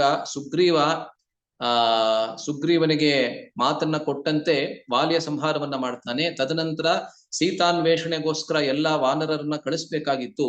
ಆದರೆ ಸುಗ್ರೀವ ಹೇಳ್ತಾನೆ, ಇದೀಗ ಚಾತುರ್ಮಾಸ್ಯ ಆರಂಭ ಆಗ್ತಾ ಇದೆ, 4 ತಿಂಗಳ ಕಾಲ ನೀವು ದಯವಿಟ್ಟು ಮಾಲ್ಯವಂತ ಪರ್ವತದಲ್ಲಿ ವಿಶ್ರಾಮವನ್ನ ತೆಗೆದುಕೊಳ್ಳಿ, ಅದಾದ್ಮೇಲೆ ಸೀತಾನ್ವೇಷಣೆಗೆ ಎಲ್ಲಾ ಪ್ರಯತ್ನವನ್ನ ಮಾಡೋಣ ಅಂತ ಅಲ್ವಾ. ಅದಾದ್ಮೇಲೆ ಏನು ಬೇರೆ ಆಯ್ತು. ಆದ್ರೆ ಇಲ್ಲಿ ಕೂಡ ನಾವು ನೋಡ್ತೀವಿ, ಚೈತನ್ಯ ಮಹಾಪ್ರಭುಗಳಿಗೆ ದಯವಿಟ್ಟು ನೀವು ನಮ್ಮ ಮನೆಯಲ್ಲೇ 4 ತಿಂಗಳ ಕಾಲ ಇರಿ ಅಂತ ಚೈತನ್ಯ ಮಹಾಪ್ರಭುಗಳಿಗೆ ವೆಂಕಟ ಭಟ್ಟರು ಹೇಳ್ತಾರೆ. ಮಹಾಪ್ರಭು ಕೂಡ ಅದಕ್ಕೆ ಒಪ್ಕೋತಾರೆ. ಇವತ್ತು ಕೂಡ ನೀವು ಶ್ರೀರಂಗಕ್ಕೆ ಹೋದ್ರೆ ರಂಗನಾಥನ ದೇವಸ್ಥಾನದ ಆಚೆ ಮಹಾಪ್ರಭು ಅವರ ಫುಟ್ ಪ್ರಿಂಟ್ ಅಂತ ಹೇಳಿದ್ರೆ ಹೆಜ್ಜೆ ಗುರುತನ್ನ ನೀವು ನೋಡ್ಬೋದು. ಅದಕ್ಕೆ ಒಂದು ಸಣ್ಣ ದೇವಸ್ಥಾನದ ರೂಪದಲ್ಲಿ ಗೌಡಿಯ ಮಠ ಅವರು ಮಾಡಿದ್ದಾರೆ ಅಲ್ವಾ. ಅದರಿಂದ 4 ತಿಂಗಳ ಕಾಲ ಅಲ್ಲೇ ಉಳ್ಕೊಳ್ಳೋದಕ್ಕೆ ಅವರು ವ್ಯವಸ್ಥೆಯನ್ನ ಮಾಡ್ಕೊಡ್ತಾರೆ ವೆಂಕಟ ಭಟ್ಟರು. ಮತ್ತೆ ಮಹಾಪ್ರಭುಗಳು ಕೂಡ ಸುಖದಿಂದ ಸಂತೋಷದಿಂದ ಅವರ ಮನೆಯಲ್ಲೇ ಉಳ್ಕೋತಾರೆ. ಅಲ್ಲಿ ಅನೇಕ ಲೀಲೆಗಳು ಆಗುತ್ತೆ. ಆದ್ರೆ ವಿಶೇಷವಾಗಿ ನಾವೇನ್ ನೋಡ್ತೀವಿ ಅಂತ ಹೇಳಿದ್ರೆ, ಸಣ್ಣ ಗೋಪಾಲ ಭಟ್ಟ ಯಾರಿದ್ದ, ಆ ಸಣ್ಣ ಗೋಪಾಲ ಭಟ್ಟ ಮಹಾಪ್ರಭುಗಳ ಪ್ರತಿ ಅತೀವ ಆಸಕ್ತಿಯನ್ನ ಬೆಳೆಸ್ಕೊತಾನೆ ಅಲ್ವಾ. ಏನಕ್ಕೆ ಅಂತ ಹೇಳಿದ್ರೆ, ಮಹಾಪ್ರಭು ಅವರ ವ್ಯಕ್ತಿತ್ವ, ಅವರ ಪರ್ಸನಾಲಿಟಿ ಅಂತ ಹೇಳ್ತೀವಲ್ಲ, ಅವರ ವರ್ಚಸ್ಸೇ ಆ ರೀತಿಯಲ್ಲಿ ಇತ್ತು. ಅತಿ ಎತ್ತರದ ಸನ್ಯಾಸಿ. ನಾವು ಭೌತಿಕ ದೃಷ್ಟಿಯಿಂದ ನೋಡಿದ್ರೆ ಕೂಡ ನಮ್ಮ ಆಚಾರ್ಯರು ಏನ್ ಹೇಳ್ತಾರೆ ಅಂದ್ರೆ 7 ಅಡಿ ಎತ್ತರ ಅಂತ. 7 ಅಡಿ ಎತ್ತರ ಅಲ್ವಾ. 6 ಅಡಿ ಅಂದ್ರೇನೆ ನಾವು ಎತ್ತರ ಅಂತ ಅನ್ಕೋತೀವಿ, ಆದ್ರೆ 7 ಅಡಿ ಎತ್ತರ ಇದ್ರಂತೆ ಮಹಾಪ್ರಭು. ಮತ್ತೆ ಎಂತ ತೇಜಸ್ಸು ಅವರ ಶರೀರದಿಂದ ಹೊರಹೊಮ್ತಾ ಇತ್ತು. ಆದ್ರೆ ಆಧ್ಯಾತ್ಮಿಕ ದೃಷ್ಟಿಯಿಂದ ನೋಡಿದ್ರೆ ಕೃಷ್ಣನ ಅಪರಾವತಾರ ಅಲ್ವೇ. ಅದರಿಂದ ಗೋಪಾಲ ಭಟ್ಟನಿಗೆ ಅತೀವ ಆಸಕ್ತಿ ಮಹಾಪ್ರಭುಗಳ ಮೇಲೆ ಬರುತ್ತೆ. ಮತ್ತೆ ಯಾವಾಗ ಮೊದಲನೇ ಬಾರಿ ಚರಣಾಮೃತವನ್ನ ಸ್ವೀಕರಿಸ್ತಾನೆ, ಆವಾಗ್ಲೇನೆ ಅದನ್ನ ಸ್ವೀಕರಿಸಿ ಭಾವ ವಿಭೋರನಾಗ್ಬಿಡ್ತಾನೆ. ಯಾರು? ಸಣ್ಣ ಗೋಪಾಲ ಭಟ್ಟ. ತದನಂತರ ಪ್ರತಿ ದಿವಸ ದಿನವಿಡಿಯೂ ಅವನು ಮಹಾಪ್ರಭುಗಳ ಜೊತೆಯಲ್ಲೇ ಕಳೀತಾ ಇರ್ತಾನೆ. ಮಹಾಪ್ರಭುಗಳಿಗೆ ಎಲ್ಲಾ ರೀತಿಯಾದಂತಹ ಸೇವೆಗಳನ್ನ ಮಾಡ್ತಾ ಇರ್ತಾನೆ ಅಲ್ವಾ. ನೀವಿಲ್ಲಿ ನೋಡ್ತೀರಾ, ಮಹಾಪ್ರಭುಗಳ ಕಾಲನ್ನ ಕೂಡ ಒತ್ತಾ ಇರ್ತಾನೆ ಅವನು. ಈ ರೀತಿಯಾಗಿ ಅನೇಕ ಸೇವೆಗಳನ್ನ ಅವನು ಮಾಡ್ತಾ ಇರ್ತಾನೆ ಅಲ್ವಾ. ಮಹಾಪ್ರಭುಗಳಿಗೆ ಏನ್ ಬೇಕಾಗಿತ್ತು, ಯಾವಾಗ್ಲಾದ್ರೂ ಮಹಾಪ್ರಭುಗಳಿಗೆ ಒಂದು ಚೊಂಬು ನೀರ್ ಬೇಕಾಗ್ತಾ ಇತ್ತ, ತಕ್ಷಣ ಚೊಂಬು ನೀರನ್ನ ತೆಗೆದುಕೊಂಡು ಬರ್ತಾ ಇದ್ದ. ಅವರಿಗೆ ವಿಶ್ರಾಮ ತೆಗೆದುಕೊಳ್ಳೋದಕ್ಕೆ ವ್ಯವಸ್ಥೆ ಮಾಡ್ಬೇಕಾಗಿತ್ತ, ತಕ್ಷಣ ವ್ಯವಸ್ಥೆಯನ್ನ ಮಾಡ್ತಾ ಇದ್ದ. ಈ ರೀತಿ ಎಲ್ಲಾ ರೀತಿಯಾದಂತಹ ವ್ಯವಸ್ಥೆಯನ್ನ ತಕ್ಷಣವೇ ಗೋಪಾಲ ಭಟ್ಟ ಮಾಡ್ತಾ ಇದ್ದ. ಅದರಿಂದ ನಾವು ನೋಡ್ತೀವಿ, ಇದರಿಂದ ಒಬ್ಬ ಪ್ರಾಮಾಣಿಕ ತಂದೆ ತಾಯಂದಿರ ಲಕ್ಷಣ ಹೇಗಿರ್ಬೇಕು. ತಮ್ಮ ಸುಪುತ್ರರು ಅಥವಾ ಸುಪುತ್ರಿಯರು ಅಂದ್ರೆ ತಮ್ಮ ಮಕ್ಕಳು ಭಕ್ತಿ ಮಾರ್ಗದಲ್ಲಿ ಪ್ರಗತಿ ಮಾಡ್ತಾ ಇದ್ದಾರೆ ಅಂತ ಹೇಳಿದ್ರೆ ಅವ್ರಿಗೆ ಖಂಡಿತವಾಗ್ಲೂ ಸಂತೋಷವಾಗಬೇಕು. ಆಧ್ಯಾತ್ಮಿಕ ಬೆಳವಣಿಗೆ ಅವರ ಮಕ್ಕಳು ಮಾಡ್ತಾ ಇದ್ದಾರೆ ಅನ್ನೋದನ್ನ ಕಂಡು ಅವರಿಗೆ ಬಹಳ ಸಂತೋಷವಾಗ್ಬೇಕು. ಈಗಿನ ಕಾಲದಲ್ಲಿ ಎಲ್ಲರೂ ಹೆದರ್ತಾರೆ, ಇವನು ಅಧ್ಯಾತ್ಮವನ್ನ ಸ್ವೀಕರಿಸ್ಬಿಟ್ರೆ ಅದಾದ್ಮೇಲೆ ಸನ್ಯಾಸಿ ಆಗ್ಬಿಟ್ರೆ ಏನಪ್ಪಾ ಮಾಡೋದು, ಆ ರೀತಿ ಯಾರು ಆಗೋದಿಲ್ಲ. ಆದ್ರೆ ಯಾವ್ದೋ ಒಂದು ಭಯ ಎಲ್ಲರ ಮನಸ್ಸಿನಲ್ಲಿ, ಅಥವಾ ಅವನಿಗೆ ಓದಿನ ಮೇಲೆ ಆಸಕ್ತಿ ಹೊರಟೋದ್ರೆ ಏನಪ್ಪಾ ಮಾಡೋದು, ಅವನು ಮದುವೆಯನ್ನೇ ಮಾಡ್ಕೊಳ್ಳೋದಿಲ್ಲ ಅಂತ ಹೇಳಿದ್ರೆ ಆಮೇಲೆ ಏನಪ್ಪಾ ಮಾಡೋದು, ಈ ರೀತಿಯಾದಂತಹ ಒಂದು ಹೆದರಿಕೆ, ಅನಾವಶ್ಯಕವಾದಂತಹ ಹೆದರಿಕೆ. ಆದ್ರೆ ವಸ್ತುತಃ ನಮ್ಮ ಮಕ್ಕಳು ಆಧ್ಯಾತ್ಮಿಕವಾಗಿ ಬೆಳೀತಾ ಇದ್ದಾರೆ, ಪ್ರಗತಿಶೀಲರಾಗ್ತಾ ಇದ್ದಾರೆ ಅಂತ ಹೇಳಿದ್ರೆ ನಮಗೆ ಸಂತೋಷವಾಗಬೇಕು. ಅದರಿಂದ ಈ ರೀತಿಯಾದಂತಹ ಗೋಪಾಲ ಭಟ್ಟನ ಆಸಕ್ತಿ ಏನಿತ್ತು ಮಹಾಪ್ರಭುಗಳ ಪ್ರತಿ, ಒಬ್ಬ ಶ್ರೇಷ್ಠ ಸನ್ಯಾಸಿಯ ಪ್ರತಿ, ಅದನ್ನ ನೋಡಿ ವೆಂಕಟ ಭಟ್ಟರಿಗೆ ಬಹಳ ಸಂತೋಷವಾಗಿತ್ತು, ಬಹಳ ಸಂತೋಷವಾಗಿತ್ತು. ಕೇವಲ ಅವರಿಗೆ ಮಾತ್ರ ಅಲ್ಲ, ಅವರ ಧರ್ಮಪತ್ನಿಗೆ ಕೂಡ. ಅವರ ಪತ್ನಿಯ ಹೆಸರು ಇಲ್ಲಿ ಎಲ್ಲೋ ನಮ್ಗೆ ಕಾಣೋದಿಲ್ಲ, ಆದ್ರೆ ಅವರಿಬ್ಬರಿಗೂ, ತಂದೆ ತಾಯಂದಿರು ಇಬ್ಬರಿಗೂ ಬಹಳ ಸಂತೋಷವಾಗಿತ್ತು. ಮತ್ತೆ ಮಹಾಪ್ರಭು ಅಲ್ಲಿ ನೆಲೆಸ್ತಾ ಇರ್ಬೇಕಾದ್ರೆ ಅವರ ವರ್ಚಸ್ಸು ಹೇಗಿತ್ತು ಅಂತ ಹೇಳಿದ್ರೆ, ಪ್ರತಿ ದಿವಸ ಬೇರೆ ಬೇರೆ ಶ್ರೀ ವೈಷ್ಣವರು ಅವರನ್ನ ಮಧ್ಯಾಹ್ನದ ಪ್ರಸಾದಕ್ಕೋಸ್ಕರ, ಮಧ್ಯಾಹ್ನದ ಊಟಕ್ಕೋಸ್ಕರ ತಮ್ಮ ಮನೆಗೆ ಕರಿತಾ ಇದ್ರು. ಇವತ್ತು ಕೂಡ ನೀವು ಶ್ರೀರಂಗಕ್ಕೆ ಹೋದ್ರೆ ಎಲ್ಲಾ ಕಡೆಯಲ್ಲೂ ಶ್ರೀ ವೈಷ್ಣವರನ್ನ ನೋಡ್ತೀರಾ. ಅದು 500 ವರ್ಷಗಳ ಹಿಂದೆ ಹೇಗಿದ್ದಿರ್ಬೇಕು ಅಲ್ವಾ? ಅದರಿಂದ ಎಲ್ಲಾ ಕಡೆಯಿಂದ ಶ್ರೀ ವೈಷ್ಣವರು ಅವರನ್ನ ತಮ್ಮ ಮನೆಗೆ ಆಹ್ವಾನಿಸ್ತಾ ಇದ್ರು ಅಲ್ವಾ? ಆದ್ರಿಂದ ಮಹಾಪ್ರಭು ಪ್ರತಿ ದಿವಸ ಬೇರೆ ಬೇರೆ ಶ್ರೀ ವೈಷ್ಣವರ ಮನೆಗೆ ಹೋಗಿ ಅವರ ಮೇಲೆ ತಮ್ಮ ಕೃಪೆಯನ್ನ ತೋರಿ ಅವರ ಮನೆಯಲ್ಲಿ ಪ್ರಸಾದವನ್ನ ಸ್ವೀಕರಿಸ್ತಾ ಇದ್ರು. ಮತ್ತೆ ಪ್ರತಿ ದಿವಸ ರಂಗನಾಥನ ದೇವಸ್ಥಾನಕ್ಕೆ ಭೇಟಿಯನ್ನ ನೀಡಿ ರಂಗನಾಥನ ದರ್ಶನವನ್ನ ಮಾಡ್ತಾ ಇದ್ರು. ಇದೇ ಸಂದರ್ಭದಲ್ಲಿ ಆ ಒಬ್ಬ ಬ್ರಾಹ್ಮಣನ ಕಥೆ ಕೂಡ ಬರುತ್ತೆ, ಅದನ್ನ ನೀವು ಖಂಡಿತವಾಗ್ಲೂ ಕೇಳಿರ್ತೀರಾ. ಯಾರು ಕೇಳಿಲ್ವೋ ಅವ್ರಿಗೋಸ್ಕರ 2 ನಿಮಿಷದಲ್ಲಿ ಹೇಳ್ಬಿಡ್ತೀನಿ. ಅದು ಮುಖ್ಯವಾದಂತ ಚರ್ಚೆಯ ವಿಷಯ ಅಲ್ಲ, ಇವತ್ತಿನ ಚರ್ಚೆಯ ವಿಷಯ. ಆದ್ರೂ 2 ನಿಮಿಷದಲ್ಲಿ ಹೇಳ್ತೀನಿ, ಯಾಕೆಂದ್ರೆ ಆ ಸ್ಲೈಡ್ ನಲ್ಲಿ ಕೂಡ ಕೊಟ್ಟಿಲ್ಲ. ಆ ಮಹಾಪ್ರಭು ಪ್ರತಿ ದಿವಸ ರಂಗನಾಥನ ದರ್ಶನವನ್ನ ಮಾಡೋದಕ್ಕೆ ಶ್ರೀ ರಂಗನಾಥನ ಸ್ವಾಮಿಯ ದೇವಸ್ಥಾನಕ್ಕೆ ಹೋಗ್ತಾ ಇರ್ಬೇಕಾದ್ರೆ ಒಂದು ದಿವಸ ಅವರು ಒಬ್ಬ ಬ್ರಾಹ್ಮಣನನ್ನ ನೋಡ್ತಾರೆ.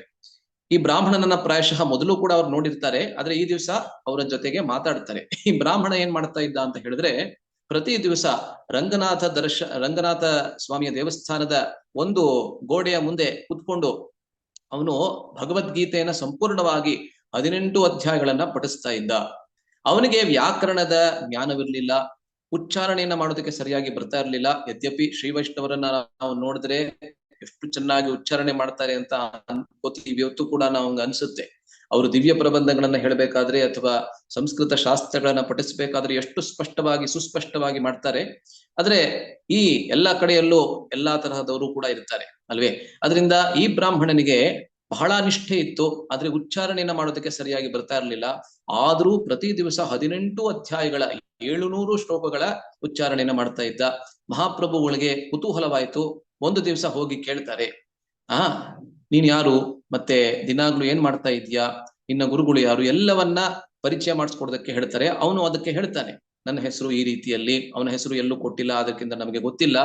ಆದ್ರೆ ನಮ್ಮ ಗುರುಗಳು ನಮಗೆ ಆದೇಶವನ್ನ ಕೊಟ್ಟಿದ್ದಾರೆ. ಏನಂತ ಹೇಳಿದ್ರೆ, ಪ್ರತಿ ದಿವಸ 18 ಅಧ್ಯಾಯಗಳನ್ನ 700 ಶ್ಲೋಕಗಳನ್ನ ರಂಗನಾಥ ಸ್ವಾಮಿ ದೇವಸ್ಥಾನದಲ್ಲೇ ಇಟ್ಕೊಂಡು ನೀನು ಪಠಿಸ್ಬೇಕು. ಆದ್ರಿಂದ ಗುರುವಾಜ್ಞೆಯನ್ನ ನಾನು ಪಾಲಿಸ್ಬೇಕು ಅಂತ ಹೇಳಿ ಈ ರೀತಿಯಲ್ಲಿ ನಾನು ಪ್ರತಿ ದಿವಸ ಪಠಿಸ್ತಾ ಇದ್ದೀನಿ. ಅದನ್ನ ಕೇಳಿ ಮಹಾಪ್ರಭುಗಳಿಗೆ ಬಹಳ ಸಂತೋಷವಾಗತ್ತೆ. ಏನಕ್ಕೆ ಅಂತ ಹೇಳಿದ್ರೆ, ಪ್ರತಿ ದಿವಸ ನೋಡ್ತಾ ಇರ್ತಾರೆ ಮಹಾಪ್ರಭು, ಕೇವಲ ಅವನು ಉಚ್ಚಾರಣೆ ಮಾಡೋದು ಮಾತ್ರ ಅಲ್ಲ, ಅವನ ತಪ್ಪು ಉಚ್ಚಾರಣೆಯನ್ನ ಕಂಡು ಬೇರೆ ಎಲ್ಲ ಶ್ರೀ ವೈಷ್ಣವರು, ಬ್ರಾಹ್ಮಣರು ವಿಶೇಷವಾಗಿ ಅವನನ್ನ ಹೀಯಾಳಿಸ್ತಾ ಇರ್ತಾರೆ. ಅವನು ಒಬ್ಬ ನಗೆಪಾಟಲಾಗಿರ್ತಾನೆ, ಆದ್ರೂ ಕೂಡ ಯಾವ್ದಕ್ಕೂ ಅವನು ಹೋಗೂಡದೆ ತನ್ನ ಸೇವೆಯನ್ನ ಮುಂದುವರಿಸ್ತಾ ಇರ್ತಾನೆ. ಅದರಿಂದ ಗುರುವಾಜ್ಞೆಯನ್ನ ಪಾಲಿಸೋದಕ್ಕೆ ಪ್ರತಿ ದಿವಸ ಈ ರೀತಿಯಲ್ಲಿ ಸಂಪೂರ್ಣವಾದಂತ ಭಗವದ್ಗೀತೆಯನ್ನ ಪಠಿಸ್ತಾ ಇದ್ದಾನೆ ಅಂತ ಕೇಳಿ ಮಹಾಪ್ರಭುಗಳಿಗೆ ಬಹಳ ಸಂತೋಷವಾಗತ್ತೆ ಅಲ್ವಾ? ಮಹಾಪ್ರಭುಗಳಿಗೆ ಕೇವಲ ಸಂತೋಷವಾಗೋದಿಲ್ಲ, ತದನಂತರ ಮತ್ತೊಂದು ಪ್ರಶ್ನೆಯನ್ನ ಕೂಡ ಕೇಳ್ತಾರೆ. ಆಯ್ತು ಸರಿ, ಗುರುವಾಜ್ಞೆಯನ್ನ ಪಾಲಿಸೋದಕ್ಕೆ ನೀನು ಭಗವದ್ಗೀತೆಯನ್ನ ಪಠಿಸ್ತಾ ಇದ್ಯಾ, ಆದ್ರೆ ನಾನ್ ನೋಡ್ತಾ ಇದ್ದೀನಿ ಭಗವದ್ಗೀತೆಯ ಪಠನೆಯನ್ನ ಮಾಡ್ತಾ ಇರ್ಬೇಕಾದ್ರೆ ನಿನ್ನ ಕಣ್ಣಿಂದ ನೀರು ಹರಿತಾ ಇದೆ ಧಾರಾಕಾರವಾಗಿ, ಅದು ಏನಕ್ಕೆ ಅಂತ ದಯವಿಟ್ಟು ನನಗೆ ಹೇಳು. ಅವಾಗ ಆ ಬ್ರಾಹ್ಮಣ ಹೇಳ್ತಾನೆ, ನೋಡಿ ಎಷ್ಟು ಸೊಗಸಾಗಿ ಹೇಳ್ತಾನೆ, ಪ್ರತಿ ಶ್ಲೋಕವನ್ನ ನಾನು ಉಚ್ಚಾರಣೆ ಮಾಡ್ಬೇಕಾದ್ರೆ ನನ್ನ ಕಣ್ಣಿನ ಮುಂದೆ ಯಾವ ಚಿತ್ರ ಬರುತ್ತೆ ಅಂತ ಹೇಳಿದ್ರೆ, ಕೃಷ್ಣ ಪಾರ್ಥಸಾರಥಿಯಾಗಿ ಅರ್ಜುನನಿಗೆ ತನ್ನ ಸೇವೆಯನ್ನ ಸಲ್ಲಿಸುವಂತಹ ಚಿತ್ರ ನನ್ನ ಕಣ್ಣಿನ ಮುಂದೆ ಬರುತ್ತೆ. ಕೃಷ್ಣ ಸರ್ವೇಶ್ವರ, ಎಲ್ಲಾ ಲೋಕಗಳಿಗೂ ಈಶ್ವರ, ಆದ್ರೂ ತನ್ನ ಭಕ್ತನಿಗೆ ತಾನೇ ಸೇವೆಯನ್ನ ಮಾಡಬೇಕು ಅಂತ ಹೇಳಿ ಅವನ ಕುದುರೆಯನ್ನ ಓಡಿಸುವಂತಹ ಅಷ್ಟೊಂದು ಉಚ್ಚ ಕೋಟಿಯ ಸೇವೆಯೇನೂ ಅಲ್ಲ ಅದು ಅಲ್ವೇ. ಆ ರೀತಿಯಾದಂತ ಸೇವೆಯನ್ನ ಮಾಡೋದಕ್ಕೆ ಕೂಡ ಅವನು ಯಾವುದೇ ಮುಜುಗರವನ್ನ ಪಡ್ಕೊಳ್ದೆ ತನ್ನ ಭಕ್ತನಿಗೆ ತಾನೇ ಸೇವೆಯನ್ನ ಮಾಡ್ತಾ ಇದ್ದಾನಲ್ಲ, ಆ ಒಂದು ಚಿತ್ರ ನನ್ನ ಕಣ್ಣಿನ ಮುಂದೆ ಬರುತ್ತೆ, ಕಣ್ಣಿಗೆ ಕಟ್ಟಿರುವಂತೆ ನನ್ನ ಮುಂದೆ ಬರುತ್ತೆ. ಆದ್ರಿಂದ ನನ್ನ ಕಣ್ಣಿನಿಂದ ಧಾರಾಕಾರವಾಗಿ ನೀರು ಸ್ವಾಭಾವಿಕವಾಗಿ ಬರುತ್ತೆ. ಇದನ್ನ ಕೇಳಿ ಮಹಾಪ್ರಭುಗಳಿಗೆ ಮತ್ತಷ್ಟು ಸಂತೋಷವಾಗಿ ಅವನನ್ನ ಆಲಿಂಗಿಸಿ ಅವನನ್ನ ತಪ್ಕೊಂಡು, ಬೇರೆ ಯಾವ ಬ್ರಾಹ್ಮಣರೂ ಅಲ್ಲ, ನೀನು ಭಗವದ್ಗೀತೆಯ ಸಾರ ಸರ್ವಸ್ವವನ್ನ ಅರ್ಥ ಮಾಡ್ಕೊಂಡಿದ್ದೀಯಾ ಅಂತ ಆ ಬ್ರಾಹ್ಮಣನಿಗೆ ಮಹಾಪ್ರಭು ಹೇಳ್ತಾರೆ ಅಲ್ವಾ. ಮತ್ತೆ ಆ ಬ್ರಾಹ್ಮಣನಿಗೆ ತಮ್ಮ ಎಲ್ಲಾ ಆಶೀರ್ವಾದವನ್ನ ಪ್ರದಾನ ಮಾಡ್ತಾರೆ. 4 ತಿಂಗಳು ಶ್ರೀರಂಗದಲ್ಲಿ ಇರ್ಬೇಕಾದ್ರೆ ಮಹಾಪ್ರಭು ಅವರು ಪ್ರತಿ ದಿವಸ ಈ ಬ್ರಾಹ್ಮಣ ಬಂದು ಮಹಾಪ್ರಭುವರ ದರ್ಶನ ಮಾಡ್ತಾ ಇದ್ದ ಅಂತ ಮುಂದಿನ ಶ್ಲೋಕದಲ್ಲಿ ಅದೇ ಸಂದರ್ಭದಲ್ಲಿ ಚೈತನ್ಯ ಚರಿತಾಮೃತ ಹೇಳುತ್ತೆ ಅಲ್ವಾ. ಈ ಒಂದು ಲೀಲೆ ನೀವೆಲ್ಲೂ ಕೇಳಿರ್ತೀರಾ. ಸೊ ಹಾಗೇನೆ ನಾವು ನೋಡ್ತೀವಿ, ಮಹಾಪ್ರಭು ಯಾವಾಗ ವೆಂಕಟ ಭಟ್ಟನ ಮನೆಯಲ್ಲಿ ಇದ್ರು ಅವಾಗ ಅವರಿಬ್ಬರ ನಡುವೆ, ಅಂದ್ರೆ ಮಹಾಪ್ರಭು ಚೈತನ್ಯ ಮಹಾಪ್ರಭು ಮತ್ತೆ ವೆಂಕಟ ಭಟ್ಟರ ನಡುವೆ ಬಹಳ ತೀವ್ರವಾದಂತ ಒಂದು ಸಂಬಂಧ ಬೆಳೆಯುತ್ತೆ. ಎಷ್ಟು ಗಟ್ಟಿಯಾದಂತ ಸಂಬಂಧ ಬೆಳೆಯುತ್ತೆ ಅಂತ ಹೇಳಿದ್ರೆ, ಇಬ್ರು ಒಬ್ಬರ ಜೊತೆಗೆ ಇನ್ನೊಬ್ರು, ವಿಶೇಷವಾಗಿ ಚೈತನ್ಯ ಮಹಾಪ್ರಭು ವೆಂಕಟ ಭಟ್ಟರ ಜೊತೆಗೆ ಹಾಸ್ಯವಾಗಿ ಕೂಡ ಮಾತನಾಡೋದಕ್ಕೆ ಶುರು ಮಾಡಿರ್ತಾರೆ. ಇದು ಕೂಡ ಒಂದು ಪ್ರಸಂಗ ಬರುತ್ತೆ. ಇದು ಕೂಡ ನಮ್ಮ ಚರ್ಚೆಯ ಮುಖ್ಯವಾದಂತ ವಿಷಯ ಅಲ್ಲ, ಆದ್ರೆ ಇದು ಅಲ್ಲಿ ಚೈತನ್ಯ ಚರಿತಾಮೃತದಲ್ಲಿ ಮುಖ್ಯವಾಗಿ ಬಹಳ ಒಂದು ಪ್ರಮುಖವಾದಂತ ಚರ್ಚೆ ಬರೋದ್ರಿಂದ ಇದನ್ನ ಕೂಡ ನಾನು ಸಂಕ್ಷೇಪದಲ್ಲಿ ನಾನು ಚರ್ಚೆ ಮಾಡ್ತೀನಿ. ಏನು ಅಂತ ಹೇಳಿದ್ರೆ, ಮಹಾಪ್ರಭು ಅವರು ಈ ಲೋಕಕ್ಕೆ ಬಂದದ್ದು ವೃಂದಾವನದ ಪ್ರೇಮ ಏನಿದೆ, ವೃಂದಾವನದ ಎಲ್ಲಾ ವ್ರಜವಾಸಿಗಳ ಕೃಷ್ಣನ ಪ್ರತಿ ಪ್ರೀತಿ, ಕೃಷ್ಣನ ಪ್ರತಿ ಪ್ರೇಮ ಏನಿದೆ ಅದನ್ನ ಜಗಕ್ಕೆ ಹಂಚೋದಕ್ಕೆ. ಅದರಲ್ಲೂ ವಿಶೇಷವಾಗಿ ರಮ್ಯಾ ಕಾಚಿತ್ ಉಪಾಸನಾ ವ್ರಜವಧೂ ವರ್ಗೇಣ ಯಾ ಕಲ್ಪಿತ, ಗೋಪಿಕಾ ಸ್ತ್ರೀಯರು ಕೃಷ್ಣ ಪ್ರೇಮದ ಉಚ್ಚ ಕೋಟಿಯನ್ನ ಏನು ಪ್ರದರ್ಶಿಸಿದ್ದಾರೆ ಅದನ್ನ ಸಮಸ್ತವಾಗಿರ್ತಕ್ಕಂಥ ಜಗಕ್ಕೆ ಕೊಡೋದಕ್ಕೆ ಬಂದಿದ್ದಾರೆ ಅಲ್ವೇ.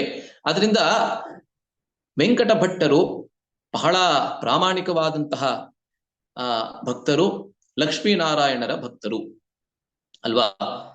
ಶ್ರೀ ಸಂಪ್ರದಾಯದಲ್ಲಿ ಮುಖ್ಯವಾಗಿ ತತ್ವ ಏನ್ ಬರುತ್ತೆ ಅಂತ ಹೇಳಿದ್ರೆ, ಲಕ್ಷ್ಮೀನಾರಾಯಣರೇ ಪರಮ ತತ್ವ.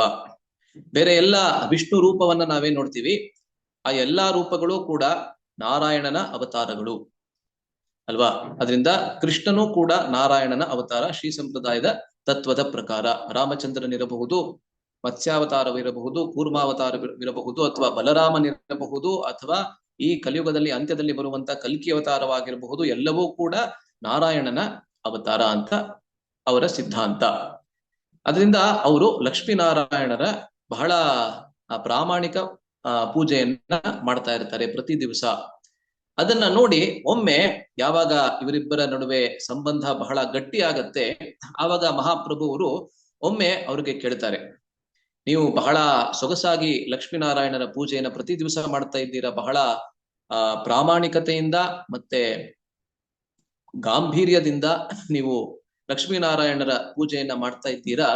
ಆದ್ರೆ ದಯವಿಟ್ಟು ನನಗೆ ಒಂದು ಪ್ರಶ್ನೆಯ ಉತ್ತರವನ್ನ ಹೇಳಿ. ನೋಡಿ, ಈ ರೀತಿಯಾದಂತ ಸಂವಾದ ಅತಿ ಉಚ್ಚ ಕೋಟಿಯ ಭಕ್ತರ ನಡುವೆ ಮಾತ್ರ ಮಹಾಪ್ರಭು ಮಾಡುವಂತಹದ್ದು ಅಲ್ವಾ. ಯಾರಿಗೆ ಸಿದ್ಧಾಂತವೇ ಗೊತ್ತಿರೋದಿಲ್ಲ ಅಂತಹವ್ರ ಜೊತೆಗೆ ಈ ರೀತಿಯಾದಂತ ಚರ್ಚೆಯನ್ನ ಮಾಡೋದಕ್ಕೆ ಹೋಗೋದೇ ಇಲ್ಲ. ಅಂಥವ್ರಿಗೆ ಕೇವಲ ಹರಿನಾಮವನ್ನ ಮಾತ್ರ ಕೊಟ್ಟು ಹರಿನಾಮದಿಂದ ನಿಮ್ಮ ಉದ್ಧಾರವಾಗತ್ತೆ ಅಂತ ಮಾತ್ರ ಹೇಳಿದ್ದಾರೆ. ಆದ್ರೆ ಇಲ್ಲಿ ಬಹಳ ಉಚ್ಚ ಕೋಟಿಯ ಭಕ್ತರಿದ್ರು ವೆಂಕಟ ಭಟ್ರು ಆಗ್ಲೇ, ಅವರಿಗೆ ಎಲ್ಲಾ ಸಿದ್ಧಾಂತ ಆಗ್ಲೇ ಗೊತ್ತಿತ್ತು. ಆದ್ರಿಂದ ಅವರ ಜೊತೆಯಲ್ಲಿ ಈ ರೀತಿಯಾದಂತ ಚರ್ಚೆಯನ್ನ ಮಾಡ್ತಾ ಇದ್ದಾರೆ. ಏನು ಕೇಳ್ತಾರೆ ಅಂತ ಹೇಳಿದ್ರೆ, ದಯವಿಟ್ಟು ನನಗೆ ಒಂದು ಉತ್ತರವನ್ನ ಕೊಡಿ. ನೀವು ಲಕ್ಷ್ಮಿಯ ಪೂಜೆಯನ್ನ ಬಹಳ ಸೊಗಸಾಗಿ ಮಾಡ್ತಾ ಇದ್ದೀರಾ, ಮಾಡಬೇಕು. ಲಕ್ಷ್ಮಿ ಬಹಳ ಪತಿವ್ರತ ಸ್ತ್ರೀ. ಆದ್ರೆ ಲಕ್ಷ್ಮಿ ಏನಕ್ಕೆ ಕೃಷ್ಣನನ್ನ ಆ ಆರಾಧಿಸ್ತಾಳೆ, ಮತ್ತೆ ಕೃಷ್ಣ ಲೀಲೆಯಲ್ಲಿ ಭಾಗವಹಿಸೋದಕ್ಕೆ ಪ್ರಯತ್ನವನ್ನ ಪಡ್ತಾಳೆ. ಅವಳು ಪತಿವ್ರತಾ ಸ್ತ್ರೀ ಖಂಡಿತವಾಗ್ಲು. ಹಾಗಾದ್ರೆ ಕೃಷ್ಣನಿಗೆ ಏನಕ್ಕೆ ಆ ರೀತಿಯಾದಂತಹ ಆಸಕ್ತಿಯನ್ನ ಕೃಷ್ಣನ ಪ್ರತಿ ತೋರಿಸ್ತಾಳೆ ಎಂಬಂತಹ ಪ್ರಶ್ನೆಯನ್ನ ಕೇಳ್ತಾರೆ ಮಹಾಪ್ರಭು. ಅವಾಗ ವೆಂಕಟ ಭಟ್ಟರು ಹೇಳ್ತಾರೆ, ಅದರಲ್ಲಿ ಏನು ತಪ್ಪಿಲ್ಲ. ಏನಕ್ಕೆ ಅಂತ ಹೇಳಿದ್ರೆ ಕೃಷ್ಣ ನಾರಾಯಣನ ಮತ್ತೊಂದು ರೂಪ ಅಲ್ವೇ. ಅದರಿಂದ ಇವಾಗ ಗಂಡ ಮತ್ತೊಂದು ರೂಪ, ಗಂಡ ಆಫೀಸ್ಗೆ ಹೋಗ್ಬೇಕಾದ್ರೆ ಪ್ಯಾಂಟ್ ಶರ್ಟ್ ಹಾಕೊಂಡು ಹೋಗ್ತಾನೆ, ಮನೆಗ್ ಬಂದಾದ್ಮೇಲೆ ತನ್ನ ನೈಟ್ ಡ್ರೆಸ್ ಅನ್ನು ಹಾಕೋತಾನೆ. ಅದೇ ರೀತಿಯಲ್ಲಿ ಪಾರ್ಟಿಗೆ ಹೋಗ್ಬೇಕಾದ್ರೆ ಬೇರೆ ಡ್ರೆಸ್ ಅನ್ನು ಹಾಕೊಂಡು ಹೋಗ್ತಾನೆ, ಮೀಟಿಂಗ್ ಹೋಗ್ಬೇಕಾದ್ರೆ ಸೂಟ್ ಬೂಟ್ ಎಲ್ಲ ಹಾಕೊಂಡು ಹೋಗ್ತಾನೆ. ಆದ್ರೂ ಗಂಡನಾಗೆ ಉಳ್ಕೋತಾನೆ ಅಲ್ವಾ. ಅದೇ ರೀತಿಯಲ್ಲಿ ನಾರಾಯಣ ಬೇರೆ ರೂಪದಲ್ಲಿ ಇರ್ಬೇಕಾದ್ರೆ ಅವನ ಪ್ರತಿ ಲಕ್ಷ್ಮಿ ಆಸಕ್ತಿಯನ್ನು ಹೊಂದುವಂತಹದ್ದು ಸ್ವಾಭಾವಿಕ, ಅದರಲ್ಲಿ ಏನು ತಪ್ಪಿಲ್ಲ. ಆವಾಗ ಈ ಒಂದು ಶ್ಲೋಕವನ್ನ ಕೂಡ ವೆಂಕಟ ಭಟ್ಟರು ಹೇಳ್ತಾರೆ. ಇದೇ ಶ್ಲೋಕವನ್ನ ರೂಪ ಗೋಸ್ವಾಮಿಯವರು ತಮ್ಮ ಭಕ್ತಿರಸಾಮೃತ ಸಿಂಧುವಿನಲ್ಲಿ ಉಲ್ಲೇಖಿಸಿದ್ದಾರೆ. ಬಹಳ ಮುಖ್ಯವಾದಂತಹ ಶ್ಲೋಕ ಇದು. ನೋಡಿ, ಈ ಶ್ಲೋಕ ಏನ್ ಹೇಳುತ್ತೆ ಮತ್ತೆ ಅದರ ಅರ್ಥವನ್ನ ಸ್ವಲ್ಪ ಚೆನ್ನಾಗಿ ಗ್ರಹಿಸೋದಕ್ಕೆ ಪ್ರಯತ್ನವನ್ನ ಪಡೋಣ. ಸಿದ್ಧಾಂತತಸ್ತ್ವಭೇದೇಪಿ ಶ್ರೀಶ ಕೃಷ್ಣ ಸ್ವರೂಪಯೋಹೋ ರಸೇನ ಉತ್ಕೃಷ್ಟತೆ ಕೃಷ್ಣ ರೂಪಮೇಷ ರಸಸ್ಥಿತಿ. ಪ್ರಸಿದ್ಧವಾದಂತಹ ಶ್ಲೋಕ ಮತ್ತೆ ಮುಖ್ಯವಾದಂತಹ ಶ್ಲೋಕ ಕೂಡ. ಶ್ರೀಶ ಅಂತ ಹೇಳಿದ್ರೆ ಶ್ರೀಯ ಈಶಾ, ಶ್ರೀ ಅಂತ ಹೇಳಿದ್ರೆ ಲಕ್ಷ್ಮಿ, ಅವಳ ಈಶಾ ಅಂತ ಹೇಳಿದ್ರೆ ನಾರಾಯಣ ಅಲ್ವಾ. ಶ್ರೀಶ ಅಂತ ಹೇಳಿದ್ರೆ ನಾರಾಯಣ, ಕೃಷ್ಣ, ಇವರಿಬ್ಬರ ಸ್ವರೂಪದಲ್ಲಿ ಸಿದ್ಧಾಂತದ ದೃಷ್ಟಿಯಿಂದ ನೋಡಿದ್ರೆ ಸಿದ್ಧಾಂತತಃ ತು ಅಭೇದ, ಯಾವುದೇ ವ್ಯತ್ಯಾಸವಿಲ್ಲ. ಅಂದ್ರೆ ಕೃಷ್ಣ ಮತ್ತೆ ನಾರಾಯಣರಿಬ್ಬರಲ್ಲಿ ಸಿದ್ಧಾಂತದ ದೃಷ್ಟಿಯಿಂದ ನೋಡಿದ್ರೆ, ತತ್ವದ ದೃಷ್ಟಿಯಿಂದ ನೋಡಿದ್ರೆ ಯಾವುದೇ ಭೇದವಿಲ್ಲ. ಅಭೇದ ಅಂದ್ರೆ ಯಾವುದೇ ವ್ಯತ್ಯಾಸವಿಲ್ಲ. ಆದರೂ ಕೂಡ ರಸೇನ ಉತ್ಕೃಷ್ಟತೆ ಕೃಷ್ಣ ರೂಪಂ, ರಸದ ದೃಷ್ಟಿಯಿಂದ ನೋಡಿದ್ರೆ ಕೃಷ್ಣನ ರೂಪ ಏನಿದೆ ಇದು ಉತ್ಕೃಷ್ಟವಾದಂತಹ ರೂಪ ಅನ್ನೋದು ನಿಮ್ಗೆ ತಿಳಿಯತ್ತೆ. ಇದನ್ನ ವೆಂಕಟ ಭಟ್ಟರು ಹೇಳ್ತಾ ಇದ್ದಾರೆ. ಅಂದ್ರೆ ವೆಂಕಟ ಭಟ್ಟ ಏನ್ ಹೇಳ್ತಾ ಇದ್ದಾರೆ ಅಂತ ಹೇಳಿದ್ರೆ, ಹೌದು ಲಕ್ಷ್ಮೀ ನಾರಾಯಣರ ಜೊತೆಗೆ ಇರ್ಬೇಕು, ಆದ್ರೆ ಕೃಷ್ಣನ ಲೀಲೆ ನಾರಾಯಣನ ಸಾಮಾನ್ಯವಾಗಿರ್ತಕ್ಕಂಥ ಲೀಲೆಗಿಂತ ರಸದ ದೃಷ್ಟಿಯಿಂದ ಬಹಳ ಆಕರ್ಷಕವಾದಂತಹದ್ದು. ಅದರಿಂದ ಆ ನಾರಾಯಣನೇ ಕೃಷ್ಣನ ರೂಪವನ್ನ ತಾಳ್ಬೇಕಾದ್ರೆ ಅವನ ಪ್ರತಿ ಆಸಕ್ತಿಯನ್ನ ಹೊಂದುವಂತಹದ್ದು ಲಕ್ಷ್ಮಿಗೆ ಸ್ವಾಭಾವಿಕ, ಅದರಲ್ಲಿ ಯಾವುದೇ ತಪ್ಪಿಲ್ಲ. ಅದರಿಂದ ರಸೇನ ಉತ್ಕೃಷ್ಟತೆ ಕೃಷ್ಣ ರೂಪಂ ಏಷಾ ರಸಸ್ಥಿತಿ. ಇದನ್ನ ಮಹಾಪ್ರಭುಗಳು ಖಂಡಿತವಾಗ್ಲೂ ಒಪ್ಕೋತಾರೆ. ಮಹಾಪ್ರಭು ನೀವು ಹೇಳಿದ್ದು ಖಂಡಿತವಾಗ್ಲೂ ಸಂಪೂರ್ಣ ಸತ್ಯ. ಆದ್ರೂ ಮತ್ತೊಂದು ಪ್ರಶ್ನೆ ಇದೆ ನನಗೆ ಅಂತ ಮಹಾಪ್ರಭು ಕೇಳ್ತಾರೆ. ಯಾವ ಪ್ರಶ್ನೆ ಅಂತ ಹೇಳಿದ್ರೆ, ನೋಡಿ ಲಕ್ಷ್ಮಿ ರಾಸಕ್ರೀಡೆಯಲ್ಲಿ ಭಾಗವಹಿಸೋದಕ್ಕೆ ಪ್ರಯತ್ನ ಪಟ್ಟರೂ ಕೂಡ ಅವಳಿಗೆ ಪ್ರವೇಶ ಸಿಗಲಿಲ್ಲ. ಈ ರೀತಿಯಲ್ಲಿ ನಮ್ಮ ಶಾಸ್ತ್ರಗಳು ವಿವರಿಸುತ್ತೆ. ಇದ್ರ ಬಗ್ಗೆ ಖಂಡಿತವಾಗ್ಲೂ ನಿಮ್ಗೆ ಕೂಡ ಮಾಹಿತಿ ಇದ್ದೇ ಇರ್ತದೆ. ಆದ್ರಿಂದ ರಾಸಕ್ರೀಡೆಯಲ್ಲಿ ಪ್ರವೇಶವನ್ನ ಮಾಡಬೇಕು ಅಂದ್ರೂ ಕೂಡ ಅವಳಿಗೆ ಪ್ರವೇಶ ಸಿಗ್ಲಿಲ್ಲ. ಇದಕ್ಕೆ ಏನ್ ಕಾರಣ ಅದನ್ನ ದಯವಿಟ್ಟು ಹೇಳಿ. ಅವಾಗ ವೆಂಕಟ ಭಟ್ರು ಹೇಳ್ತಾರೆ, ಈ ರೀತಿಯಾದಂತ ರಸದ ಯಾವ ಉತ್ಕೃಷ್ಟ ಪ್ರಶ್ನೆಗಳಿದೆ ಅದಕ್ಕೆ ನನ್ನ ಹತ್ರ ಉತ್ತರ ಇಲ್ಲ. ನೀವೇ ಪರಮ ಭಗವಂತ, ಅಷ್ಟು ಅಪರಾವತಾರ, ದಯವಿಟ್ಟು ನೀವೇ ಇದಕ್ಕೆ ಉತ್ತರವನ್ನ ಹೇಳ್ಬಿಡಿ ಅಂತ ಕೇಳ್ತಾರೆ. ಆವಾಗ ಮಹಾಪ್ರಭು ಹೇಳ್ತಾರೆ, ಏನು ಅಂತ ಹೇಳಿದ್ರೆ ಅಲ್ಲಿರ್ತಕ್ಕಂತಹ ವಿಷಯ ಏನು ಅಂತ ಹೇಳಿದ್ರೆ, ಬೃಂದಾವನದ ಲೀಲೆಗಳೇನಿದೆ ಅದು ಕೃಷ್ಣನ ಅತಿ ಉಚ್ಚ ಕೋಟಿಯ ಲೀಲೆಗಳು. ಅದೇ ನಾರಾಯಣ ಕೃಷ್ಣ ನೀವು ಹೇಳಿದ ಹಾಗೇನೆ ಸಿದ್ಧಾಂತದಲ್ಲಿ ಯಾವುದೇ ವ್ಯತ್ಯಾಸವಿಲ್ಲ. ಆದ್ರೂ ಕೂಡ ರಸದ ದೃಷ್ಟಿಯಿಂದ ನೋಡಿದ್ರೆ ಕೃಷ್ಣನ ರೂಪ ಅನ್ನುವಂತಹದ್ದು ಎಲ್ಲಾ ರೂಪಗಳಿಗಿಂತಲೂ ಮಿಗಿಲಾದಂತಹ ರೂಪ. ಅದರಲ್ಲೂ ಕೃಷ್ಣನ ಲೀಲೆಗಳಲ್ಲಿಯೂ ಅನೇಕ ವಿಭಾಗಗಳಿವೆ. ಮಥುರೆ ಲೀಲೆ ಬೇರೆ, ದ್ವಾರಕೆ ಲೀಲೆ ಬೇರೆ, ಹಸ್ತಿನಾಪುರದ ಲೀಲೆ ಬೇರೆ, ಕುರುಕ್ಷೇತ್ರದ ಲೀಲೆ ಬೇರೆ.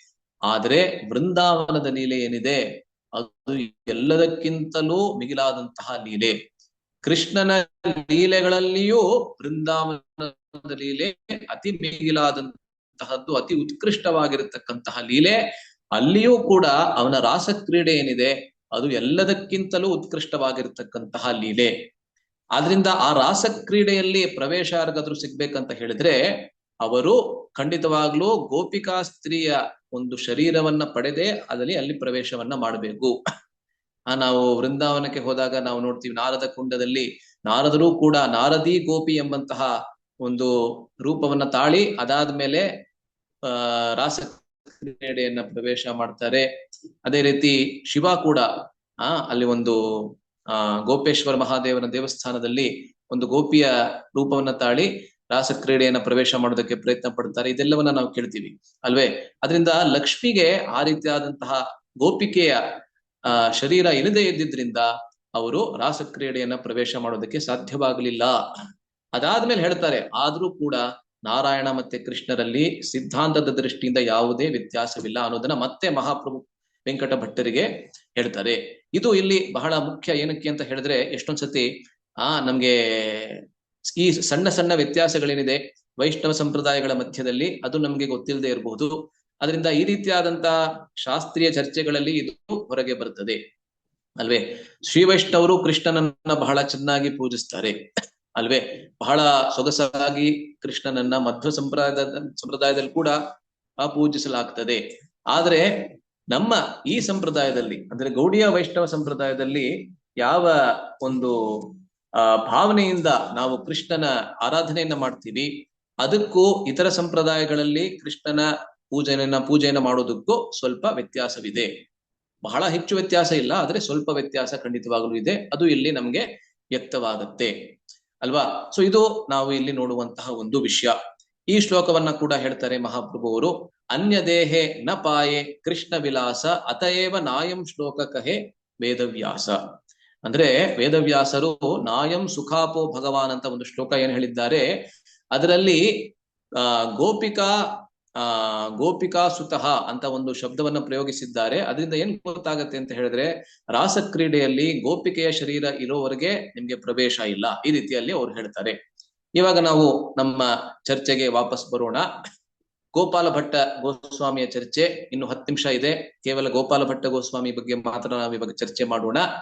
ಗೋಪಾಲ ಭಟ್ಟ ಗೋಸ್ವಾಮಿ ಅವರಿಗೆ ದಿನೇ ದಿನೇ ಕಳೀತಾ ಇದ್ದ ಹಾಗೆ 4 ತಿಂಗಳ ಕಾಲ ಮಹಾಪ್ರಭು ಅಲ್ಲೇ ಅವರ ಮನೆಯಲ್ಲೇ ನೆಲೆಸ್ಬೇಕಂದ್ರೆ ನೋಡಿ ಎಂತ ಪುಣ್ಯ ಮಾಡಿರ್ಬೇಕು ಅವರು. ಇವತ್ತು ಕೂಡ ನೀವು ಶ್ರೀರಂಗಕ್ಕೆ ಹೋದ್ರೆ ಅದೇ ಮನೆಯನ್ನ ನೀವು ನೋಡಬಹುದು. ಯಾವ ಮನೆ ಅಂತ ಹೇಳಿದ್ರೆ ಗೋಪಾಲ ಭಟ್ಟ ಗೋಸ್ವಾಮಿ ಅವರ ಅಥವಾ ವೆಂಕಟ ಭಟ್ಟರ ಮನೆ. ಮತ್ತೆ ಇವತ್ತು ಕೂಡ ಅದೇ ವಂಶದಲ್ಲಿ ಬಂದಂತವರು ಆ ರಂಗನಾಥನ ಮುಖ್ಯ ಪೂಜಾರಿಗಳಾಗಿದ್ದಾರೆ. ಅವರ ಹೆಸರು ಇವತ್ತು ಮುರಳಿ ಭಟ್ಟರು ಅಂತ. ಇವಾಗ ಸ್ವಲ್ಪ ಏನಂತೆ, ಎಲ್ಲರಿಗೂ ಅವರ ಮನೆಯಲ್ಲಿ ಪ್ರವೇಶ ಕೊಡೋದಿಲ್ಲ. ನಾವು ಹೋಗಿದ್ದಾಗ ಒಂದ್ಸತಿ ನಾವು ನೋಡಿದ್ವಿ, ಬಹಳ ಸೊಗಸಾಗಿರುವಂತ ಹಳೆ ಕಾಲದ ಮನೆ ಅಲ್ವಾ. ಅಂತ ಗೋಪಾಲ ಭಟ್ಟ ಮತ್ತೆ ಅವರ ಸಂಪೂರ್ಣವಾದಂತಹ ಪರಿವಾರದ ಸೌಭಾಗ್ಯ, ಮಹಾಪ್ರಭುಗಳೇ ಬಂದು ಕೇವಲ 1 ದಿವಸ 2 ದಿವಸನೂ ಅಲ್ಲ, 4 ತಿಂಗಳ ಕಾಲ ಅವರ ಮನೆಯಲ್ಲೇ ನೆಲೆಸಿದ್ರು ಅಲ್ವಾ. 500 ವರ್ಷಗಳ ಹಿಂದೆ ಇರ್ಬೋದು, ಆದ್ರೂ ಕೂಡ ಬಹಳ ಸೊಗಸಾದಂತ ವಿಷಯ ಅಂತ ನಾವು ನೋಡ್ತೀವಿ. ದಿನೇ ದಿನೇ ಕಳೀತಾ ಇದ್ದ ಹಾಗೆ ಮಹಾಪ್ರಭುಗಳ ಪ್ರತಿ ಅವ್ರಿಗೆ ಆಸಕ್ತಿ ಬೆಳೀತಾ ಹೋಗ್ತದೆ. ಮತ್ತೆ ಅವರ ಮನಸ್ಸಿನಲ್ಲೇ ಅವರು ಕೊರಗೋದಕ್ಕೆ ಶುರು ಮಾಡ್ತಾರೆ. ಯಾವ ಒಂದು ದುಃಖ ಅವರ ಮನಸ್ಸಿನಲ್ಲಿ ಇರುತ್ತೆ ಅಂತ ಹೇಳಿದ್ರೆ, ನೋಡಿ ನಾನು ಎಷ್ಟು ದುರಾದೃಷ್ಟವಂತ ನಾನು ಅಂತ ಹೇಳಿದ್ರೆ, ಮಹಾಪ್ರಭು ಅವರು ತಮ್ಮ ಗೃಹಸ್ಥಾಶ್ರಮದಲ್ಲಿ ನವದ್ವೀಪದಲ್ಲಿ ಇರ್ಬೇಕಾದ್ರೆ ಅವರ ದರ್ಶನವನ್ನ ನನಗೆ ಮಾಡೋದಕ್ಕೆ ಸಿಗ್ಲಿಲ್ಲ.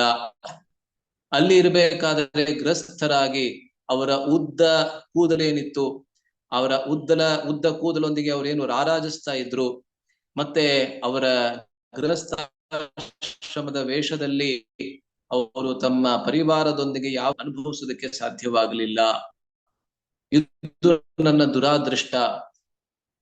ಇಲ್ಲಿ ಶ್ರೀರಂಗದಲ್ಲಿ ನನ್ನ ಜನ್ಮವಾಯಿತು, ಆದ್ರೆ ನವದ್ವೀಪದಲ್ಲೇ ಹುಟ್ಟಿದ್ರೆ ನಾನು ಅವಾಗ ಆ ಎಲ್ಲಾ ಮಹಾಪ್ರಭುಗಳ ಲೀಲೆಗಳನ್ನ ನಾನು ಕಾಣಬಹುದಾಗಿತ್ತು ಅಲ್ವೇ.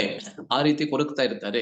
ಅದರಿಂದ ಒಂದು ದಿವಸ ಒಂದು ರಾತ್ರಿ ಅವರು ಮಲಗಿದ್ದಿರ್ಬೇಕಾದ್ರೆ, ಯಾರು ಗೋಪಾಲ ಭಟ್ಟ, ಸಣ್ಣ ಗೋಪಾಲ ಭಟ್ಟ, ಇನ್ನು 5-6 ವರ್ಷದ ಬಾಲಕ, ಅವನು ಮಲಗಿರ್ಬೇಕಾದ್ರೆ ರಾತ್ರಿ ಅವನಿಗೆ ಒಂದು ಕನಸು ಬರುತ್ತೆ.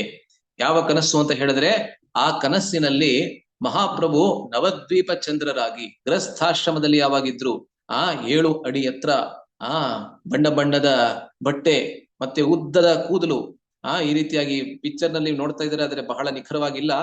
ಇದೆಲ್ಲ ಕೂಡ AI ಜನರೇಟೆಡ್ ಪಿಕ್ಚರ್, ಆದ್ರೆ ಅದರಲ್ಲೂ ಅಷ್ಟು ನಿಖರವಾಗಿಲ್ಲ. ಯಾಕೆಂದ್ರೆ ನೀವು AI ನಲ್ಲಿ ಕೊಡ್ಬೇಕಾದ್ರೆ ಎಲ್ಲವನ್ನ ಕೊಡ್ಬೇಕು.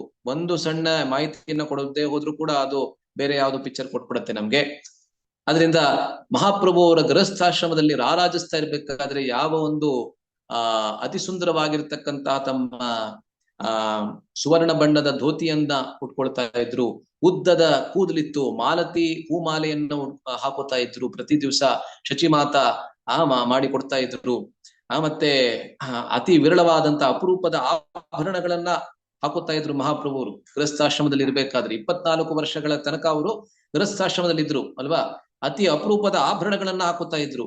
ಈ ಎಲ್ಲ ಆ ತಮ್ಮ ಪರಿಕರರೊಂದಿಗೆ, ತಮ್ಮ ಪಾರ್ಷದರೊಂದಿಗೆ, ನಿತ್ಯಾನಂದ ಪ್ರಭು, ಅದ್ವೈತಾಚಾರ್ಯರು, ಶ್ರೀವಾಸ ಪಂಡಿತ ಇವರೆಲ್ಲ ಪಾರ್ಷದರೊಂದಿಗೆ ಏನೋ ರಾರಾಜಿಸ್ತಾ ಇದ್ರು.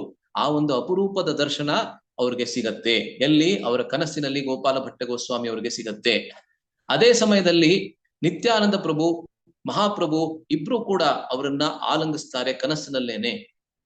ಅದಾದ್ಮೇಲೆ ಇಬ್ರು ಕೂಡ ಏನೋ ಹೇಳ್ಬೇಕಂತ ಇದ್ರು, ಆ ಕ್ಷಣದಲ್ಲೇನೆ ಅವ್ರಿಗೆ ಎಚ್ಚರ ಆಗ್ಬಿಡ್ತದೆ. ಇದನ್ನ ನೋಡಿ ಅವ್ರಿಗೆ ಮತ್ತಷ್ಟು ದುಃಖವಾಗತ್ತೆ. ಏನಕ್ಕೆ ಅಂತ ಹೇಳಿದ್ರೆ, ಮಹಾಪ್ರಭು ನಿತ್ಯಾನಂದರು ಏನೋ ಹೇಳ್ಬೇಕಂತ ಇದ್ರು ನನ್ಗೆ, ಆದ್ರೆ ಅದನ್ನ ಕೇಳೋದಕ್ಕೂ ಕೂಡ ಆಗ್ಲಿಲ್ವಲ್ಲ ಅಂತ ಹೇಳಿ ನಡುರಾತ್ರಿಯಲ್ಲೇ ತಮ್ಮ ಮನೆಯಲ್ಲಿ ನಿಜವಾಗ್ಲೂ ಮಹಾಪ್ರಭುಗಳು ಏನಿದ್ರು ಅವ್ರ ಹತ್ರ ಓಡಿ ಹೋಗ್ತಾನೆ ಬಾಲಕ. ಮತ್ತೆ ಮಹಾಪ್ರಭುಗಳು ಅವನನ್ನೇ ಕಾಯ್ತಾ ಇರ್ತಾರೆ. ಯಾಕೆಂದ್ರೆ ಮಹಾಪ್ರಭು ಎಲ್ಲರ ಮನಸ್ಸಿನಲ್ಲಿ ಪರಮಾತ್ಮನ ರೂಪದಲ್ಲಿ ವಾಸ ಮಾಡ್ತಾ ಇದ್ದಾರೆ ಅಲ್ವಾ. ಇವನಿಗೆ ಈ ರೀತಿ ಕನಸು ಬಂದಿದೆ, ನನ್ನ ಹತ್ರ ಬರ್ತಾನೆ ಅಂತ ಅವ್ರಿಗೆ ಆಗ್ಲೇ ಗೊತ್ತು. ಅದರಿಂದ ಅವನನ್ನೇ ಕಾಯ್ತಾ ಇರ್ತಾರೆ. ಅವ್ರ ಹತ್ರ ಹೋಗಿ ಅವರ ಕಾಲಿಗೆ ಬಿದ್ದು, ದಯವಿಟ್ಟು ನಿಮ್ಮ ನಿತ್ಯ ಶಾಶ್ವತವಾಗಿರ್ತಕ್ಕಂತಹ ರೂಪವನ್ನ ನನಗೆ ತೋರಿಸಿ ಅಂತ ಕೇಳ್ಕೊತಾನೆ. ಆವಾಗ ಮಹಾಪ್ರಭು ತಮ್ಮ ಶ್ಯಾಮ ಸುಂದರನ ವಿಗ್ರಹದ ರೂಪವನ್ನ ಬಾಲಕ ಗೋಪಾಲ ಭಟ್ಟನಿಗೆ ತೋರಿಸ್ತಾರೆ ಅಲ್ವಾ. ಶ್ಯಾಮ ಸುಂದರ ಅಂತ ಹೇಳಿದ್ರೆ ಕೃಷ್ಣನ ರೂಪ, ನೀಲಿ ಬಣ್ಣದ ರೂಪ. ಹೇಗೆ ಯಾವಾಗ ಇನ್ನೇನು ಮಳೆ ಬರಬೇಕು ಅಂತ ಇರತ್ತೆ, ಆವಾಗ ಮೋಡವನ್ನ ನೋಡಿದ್ರೆ ಅದು ನೀಲಿಯೂ ಅಲ್ಲ ಕಪ್ಪು ಅಲ್ಲ, ಎರಡೂ ಬಣ್ಣಗಳ ಮಧ್ಯದ ಒಂದು ಬಣ್ಣವನ್ನ ತಾಳತ್ತೆ. ಆ ರೀತಿಯಾದಂತ ಬಣ್ಣದ ರೂಪ ಕೃಷ್ಣನ ಮೈ ಬಣ್ಣ ಅಲ್ವಾ.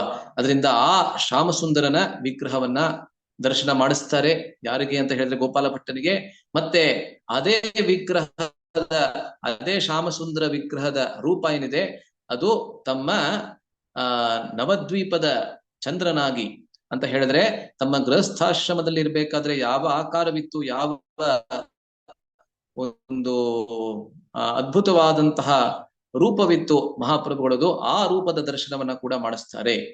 ಇದೆರಡೂ ರೂಪದ ದರ್ಶನವನ್ನ ಗೋಪಾಲ ಭಟ್ಟನಿಗೆ ಮಾಡಿಸಿ, ತದನಂತರ ಗೋಪಾಲ ಭಟ್ಟ ಸಂಪೂರ್ಣವಾಗಿ ಕೃತಜ್ಞನಾಗಿ ಅವನು ತನ್ನ ದಂಡವತ್ ಪ್ರಣಾಮಗಳನ್ನ ಸಲ್ಲಿಸಿ ಹೇಳ್ಬೇಕಾದ್ರೆ ನೋಡ್ತಾನೆ, ಮತ್ತೆ ಮಹಾಪ್ರಭು ಅವರು ತಮ್ಮ ನಿತ್ಯವಾಗಿರ್ತಕ್ಕಂತಹ ಸನ್ಯಾಸಿಯ ರೂಪವನ್ನ, ಅಂದ್ರೆ ಇದೀಗ ಯಾವ ರೂಪದಲ್ಲಿ ಇದ್ರು ಆ ರೂಪವನ್ನ ತಾಳಿ ಅದೇ ಸ್ಥಳದಲ್ಲಿ ಮತ್ತೆ ಕೂತಿದ್ರು ಅಲ್ವಾ.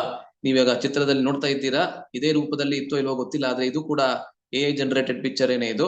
ಅದರಿಂದ ಶ್ಯಾಮಸುಂದರನ ವಿಗ್ರಹದ ರೂಪ, ತದನಂತರ ನವದ್ವೀಪ ಚಂದ್ರನಾಗಿ ರೂಪ, ಅದಾದ್ಮೇಲೆ ಮತ್ತೆ ಮಹಾಪ್ರಭುಗಳ ಸನ್ಯಾಸಿಯ ರೂಪವನ್ನ ತೋರಿಸ್ತಾರೆ. ಗೋಪಾಲ ಭಟ್ಟನಿಗೆ ಇದನ್ನ ನೋಡಿ ಅತೀವ ಕೃತಜ್ಞನಾಗಿ, ಆನಂದ ಭರಿತನಾಗಿ, ಎಲ್ಲಾ ರೀತಿಯಾದಂತ ಅಷ್ಟ ಸಾತ್ವಿಕ ವಿಕಾರಗಳು ಅವನ ಮನಸ್ಸಿನಲ್ಲಿ, ಅವನ ಶರೀರದಲ್ಲಿ ಬಂದ್ಬಿಡ್ತದೆ ಅಲ್ವಾ. ಅದಾದ್ಮೇಲೆ ಮಹಾಪ್ರಭು ಅವ್ರಿಗೆ ಒಂದು ಆದೇಶವನ್ನ ಕೊಡ್ತಾರೆ. ಯಾವ ಆದೇಶ? ಹೇಗೆ ರಘುನಾಥ ಭಟ್ಟರಿಗೆ ಆದೇಶವನ್ನ ಕೊಟ್ಟಿದ್ರು, ಅದೇ ರೀತಿಯಾದಂತ ಆದೇಶವನ್ನ ಗೋಪಾಲ ಭಟ್ಟರಿಗೆ ಕೂಡ ಕೊಡ್ತಾರೆ. ರಘುನಾಥ ಭಟ್ಟನಿಗೆ ನಿಜವಾಗ್ಲೂ ಗೋಪಾಲ ಭಟ್ಟ ಆದ್ಮೇಲೆ ಕೊಟ್ಟಿದ್ದು. ಏನಕ್ಕೆ ಅಂದ್ರೆ ಇದು ಸನ್ಯಾಸಾಶ್ರಮವನ್ನ ಸ್ವೀಕರಿಸಿದ ನಂತರವೇ ಈ ಲೀಲೆ ಜರುಗಿದ್ದು. ಏನ್ ಆದೇಶ ಕೊಡ್ತಾರೆ ಅಂತ ಹೇಳಿದ್ರೆ, ನೀನು ನನ್ನ ಅತಿ ಪ್ರಿಯನಾದಂತಹ ಸೇವಕ. ಇದೀಗ ನಿನ್ನ ತಂದೆ ತಾಯಂದ್ರು ಯಾರಿದ್ದಾರೆ ಅವರಿಬ್ಬರು ನನ್ನ ಪರಿಶುದ್ಧ ಭಕ್ತರು. ಅದರಿಂದ ಅವರ ಸೇವೆಯನ್ನ ಬಹಳ ನಿಷ್ಠೆಯಿಂದ ನೀನು ಮಾಡಬೇಕು. ಆದ್ರೆ ಅವರು ಈ ಲೋಕದಿಂದ ತೆರಳಿದ ನಂತರ ನೀನು ವೃಂದಾವನಕ್ಕೆ ಹೋಗಿ ಅಲ್ಲಿ ರೂಪ ಮತ್ತೆ ಸನಾತನ ಗೋಸ್ವಾಮಿಯರ ಆಶ್ರಯವನ್ನ ಪಡೆದು ಅವರಿಗೆ ಎಲ್ಲಾ ರೀತಿಯಾದಂತ ಸೇವೆಯನ್ನ ಮಾಡಿ ಅವರ ಸಂಘದಲ್ಲಿ ನೀನು ನಿನ್ನ ಸೇವೆಯನ್ನ ಮುಂದುವರಿಸಬೇಕು.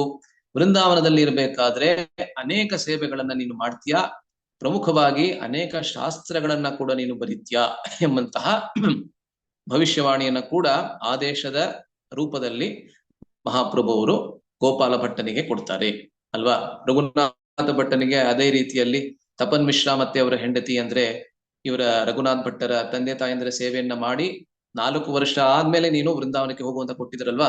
ಅದೇ ರೀತಿಯಾದಂತ ಉಪದೇಶವನ್ನ ಇಲ್ಲಿ ಗೋಪಾಲ ಭಟ್ಟನಿಗೆ ಕೊಡ್ತಾರೆ. ಮೊದಲು ಗೋಪಾಲ ಭಟ್ಟನಿಗೆ, ತದನಂತರ ರಘುನಾಥ ಭಟ್ಟನಿಗೆ ಅಂತ ನಾವು ನೋಡಬಹುದು ಅಲ್ವಾ.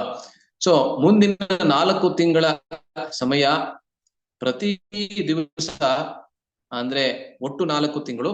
ಅದರಿಂದ ಆ ಪ್ರತಿ ದಿವಸ ಮಹಾಪ್ರಭು ಅವರ ಸೇವೆಯನ್ನ ಬಹಳ ಕೂಲಂಕುಷವಾಗಿ, ಬಹಳ ನಿಷ್ಠೆಯಿಂದ, ಪ್ರಾಮಾಣಿಕತೆಯಿಂದ ತಿಂಗಳು ಮುಗಿದ ನಂತರ ಮಹಾಪ್ರಭು ಅವರು ಮುಂದುವರಿಯಬೇಕಾಗತ್ತೆ. ಅದರಿಂದ ಆ ಸಮಯದಲ್ಲಿ ಸಂಪೂರ್ಣವಾದಂತ ಪರಿವಾರಕ್ಕೆ ಮಾತ್ರ ಅಲ್ಲ, ಸಂಪೂರ್ಣವಾದಂತ ಶ್ರೀರಂಗಕ್ಕೆ ಬಹಳ ದುಃಖವಾಗತ್ತೆ. ಅಂತ ಮಹಾನ್ ಸನ್ಯಾಸಿ ಇಲ್ಲಿಗೆ ಬಂದು ಚಾತುರ್ಮಾಸ್ಯ ಮುಗಿತು ಅಂತ ಹೇಳಿ ಇಲ್ಲಿಂದ ತೆರಳುತ್ತಾ ಇದ್ದಾರಲ್ಲ ಅಂತ. ಸನ್ಯಾಸಿಗಳು ಸಾಮಾನ್ಯವಾಗಿ ಚಾತುರ್ಮಾಸ್ಯದ ಸಮಯದಲ್ಲಿ ಬೇರೆ ಜಾಗಕ್ಕೆ ಹೋಗಿ ತಮ್ಮ ಚಾತುರ್ಮಾಸ್ಯವನ್ನ ಆಚರಿಸ್ತಾರೆ ಅಲ್ವಾ. ಇವತ್ತು ನಾವು ನೋಡ್ತೀವಿ, ವಿಶೇಷವಾಗಿ ಇತರ ಸಂಪ್ರದಾಯಗಳಲ್ಲಿ ಇದನ್ನ ನಾವು ಹೆಚ್ಚಾಗಿ ನೋಡ್ತೀವಿ. ಚಾತುರ್ಮಾಸ್ಯದ ಸಮಯದಲ್ಲಿ ನಾನೇ ನೋಡಿದ್ದೀನಿ ಒಂದಷ್ಟು ಶ್ರೀ ಸಂಪ್ರದಾಯದ ಆಚಾರ್ಯರನ್ನ, ಸನ್ಯಾಸಿಗಳನ್ನ ಒಂದು ಕಾಡಿನ ಮಧ್ಯದಲ್ಲಿ ಪ್ರದೇಶದಲ್ಲಿ ಅವರು ಆಚರಿಸ್ತಾರೆ. ಬಹಳ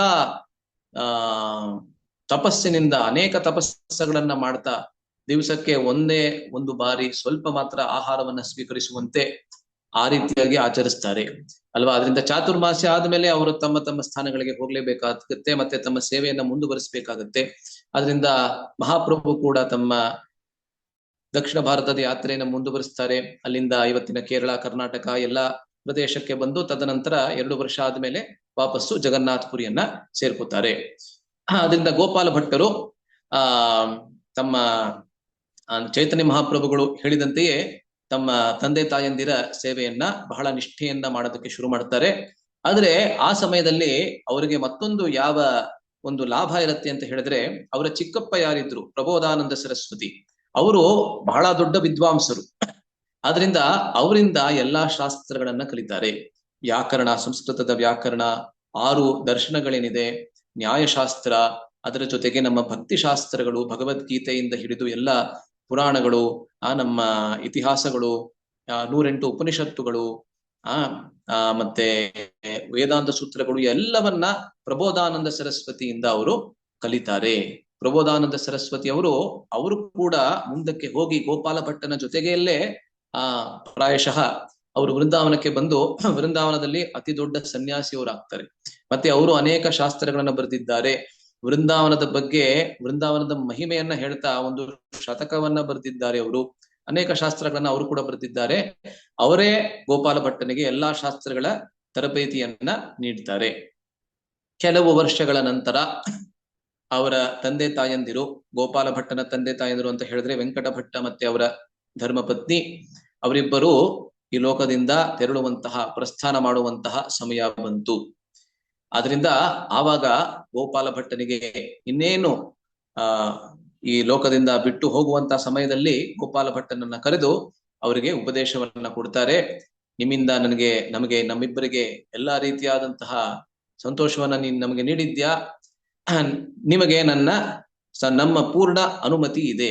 ಯಾವುದಕ್ಕೆ? ದಯವಿಟ್ಟು ನಾವು ಈ ಲೋಕದಿಂದ ಪ್ರಸ್ಥಾನ ಮಾಡಿದ ನಂತರ ಮಹಾಪ್ರಭು ಹೇಳಿದಂತೆಯೇ ದಯವಿಟ್ಟು ವೃಂದಾವನಕ್ಕೆ ಹೋಗಿ ನಿಮ್ಮ ಸೇವೆಯನ್ನ ಮುಂದುವರಿಸಿ.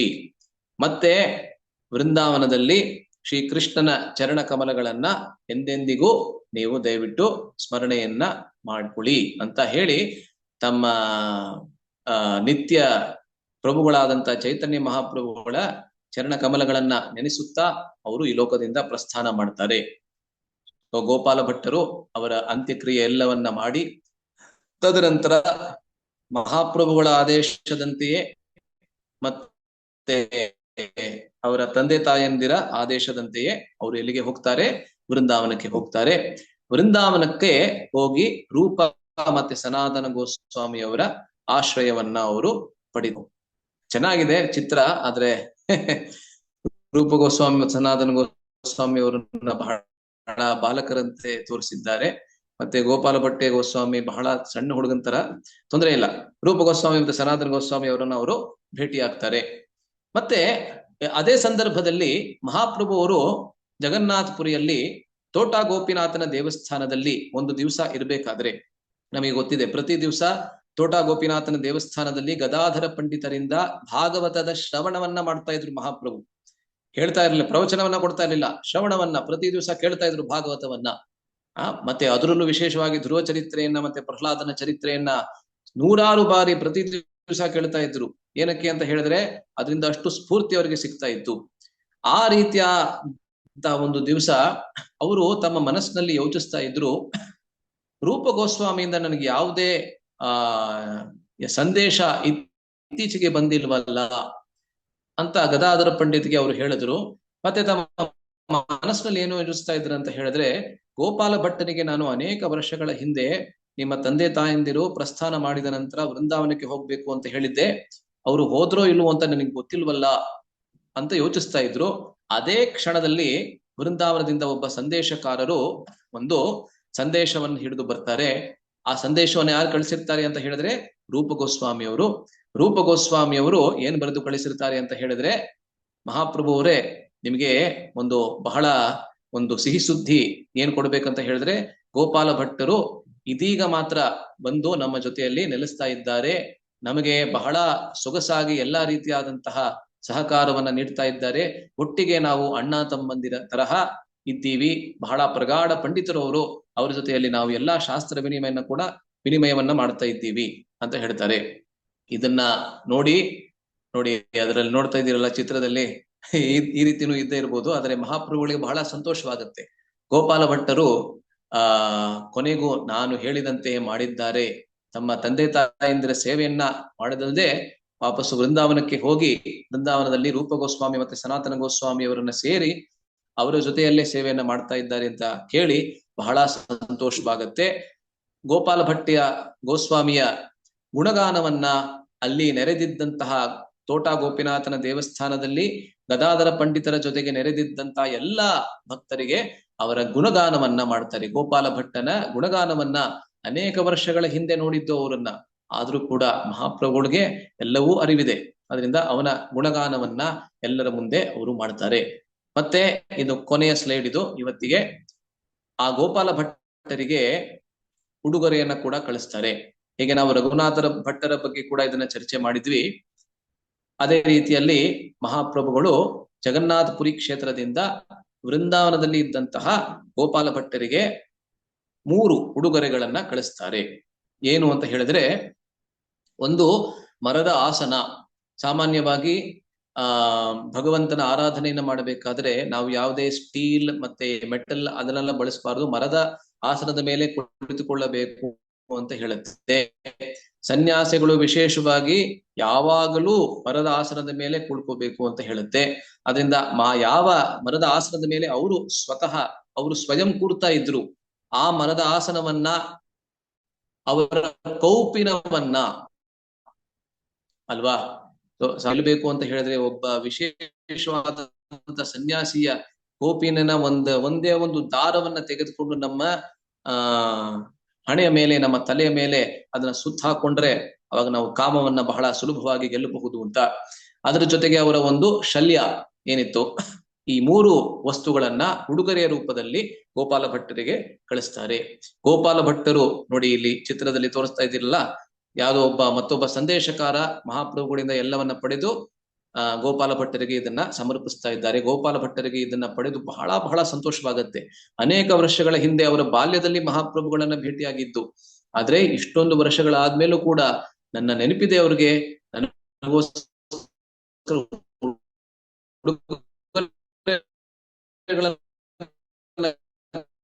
ಕಳಿಸಿದ್ದಾರೆ, ರೂಪ ನನಗೆ ಈ ರೀತಿಯಾದಂತಹ ಅನ್ನಗಳನ್ನ ಕಳಿಸಿದ್ದಾರೆ ಅಂತ ಹೇಳಿ ಬಹಳ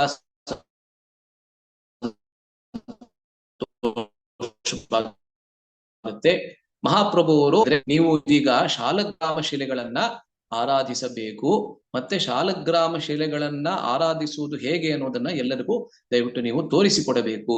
ಏನಕ್ಕೆ ಅಂತ ಹೇಳಿದ್ರೆ, ಗೋಪಾಲ ಭಟ್ಟ ಗೋಸ್ವಾಮಿ ಅವರು ಬಹಳ ಉನ್ನತ ಪರಿವಾರ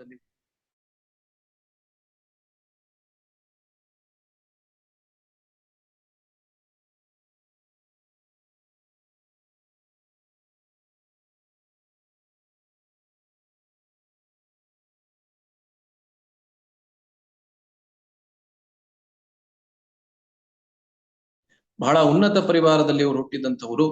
ಅದರಿಂದ ಶ್ರೀ ಸಂಪ್ರದಾಯದಲ್ಲಿ ಶಾಲಗ್ರಾಮ ಆರಾಧನೆ ಮಾಡುವಂತಹ ವಿಧಿ ಬಹಳ ಸೊಗಸಾಗಿದೆ ಅಂತ ಮಹಾಪ್ರಭುಗಳಿಗೆ ಗೊತ್ತಿದ್ರಿಂದ ಈ ರೀತಿಯಾದಂತಹ ಆದೇಶವನ್ನ ಕೊಡ್ತಾರೆ.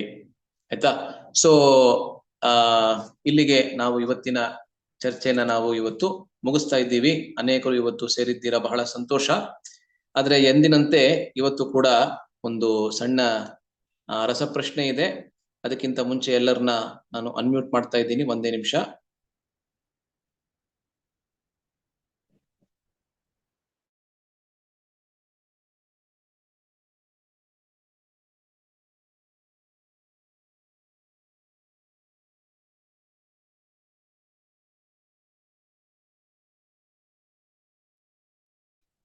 ಪ್ರಭುಜಿ, ನೀವು ಮ್ಯೂಟ್ ಆಗ್ಬಿಟ್ಟಿದ್ದೀರಾ, ಕೇಳಿಸ್ತಾ ಇಲ್ಲ.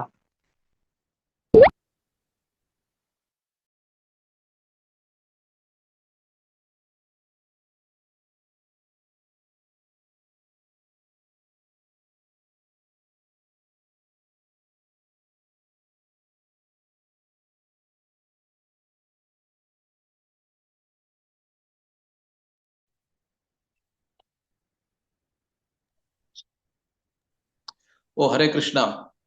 ನಾನು ಇವಾಗ ಮಾತಾಡಿದ್ದು ಯಾರಿಗೂ ಕೇಳಿಸ್ಲಿಲ್ಲ ಅಂತ ಕಾಣುತ್ತೆ. ಮೊದಲನೇ ಪ್ರಶ್ನೆ ಇದು, ಗೋಪಾಲ ಭಟ್ಟ ಗೋಸ್ವಾಮಿ ಅವರ ಚಿಕ್ಕಪ್ಪರು ಯಾರಿದ್ರು, ಅವರ ಹೆಸರೇನು ಅಂತ. ಮಾಧುರಿ ಮಾತಾಜಿ ದಯವಿಟ್ಟು ಹೇಳಿ. ಹ್ಯಾಂಡ್ ರೈಸ್ ಮಾಡಿದ್ದಾರೆ ಅವರು. ಹರೇ ಕೃಷ್ಣ ಪ್ರಭುಜಿ. ಪ್ರಬೋಧಾನಂದ ಸರಸ್ವತಿ. ಮತ್ತೆ ಇನ್ನೊಬ್ರು? ಅದೇ ಪ್ರಬೋಧಾನಂದ ಸರಸ್ವತಿ. ಪ್ರಬೋಧಾನಂದ ಸರಸ್ವತಿ ಮತ್ತೆ ತಿರುಮಲ ಭಟ್ಟ. ತಿರುಮಲ ಭಟ್ಟ. ಧನ್ಯವಾದಗಳು. ಎರಡನೇ ಪ್ರಶ್ನೆ, ಬಾಲಗೋಪಾಲ ಭಟ್ಟನಿಗೆ ಮಹಾಪ್ರಭು ತಮ್ಮ ಯಾವ ರೂಪದ ದರ್ಶನವನ್ನ ಮಾಡಿಸಿದ್ರು? ಇದು ಪ್ರಶ್ನೆ. ಯಾರು ಗೊತ್ತಿದೆ ದಯವಿಟ್ಟು ಹ್ಯಾಂಡ್ ರೈಸ್ ಮಾಡಿ. ಶ್ಯಾಮ ಸುಂದರ. ಒಂದ್ ನಿಮಿಷ. ಚಂದ್ರಮೌಳಿ ಪ್ರಭು ಅವರು ದಯವಿಟ್ಟು ಹೇಳಿ. ಶ್ಯಾಮ ಸುಂದರ ರೂಪವನ್ನು ತೋರಿಸ್ತಾರೆ, ಆಮೇಲೆ ನವದ್ವೀಪ ಚಂದ್ರರಾಗಿ ಕೂಡ ತೋರಿಸ್ತಾರೆ. ಸರಿ, ಎರಡು ರೂಪವನ್ನ ತೋರಿಸ್ತಾರೆ ಅಲ್ವಾ, ಶ್ಯಾಮ ಸುಂದರ ಮತ್ತೆ ನವದ್ವೀಪ ಚಂದ್ರ. ಧನ್ಯವಾದಗಳು.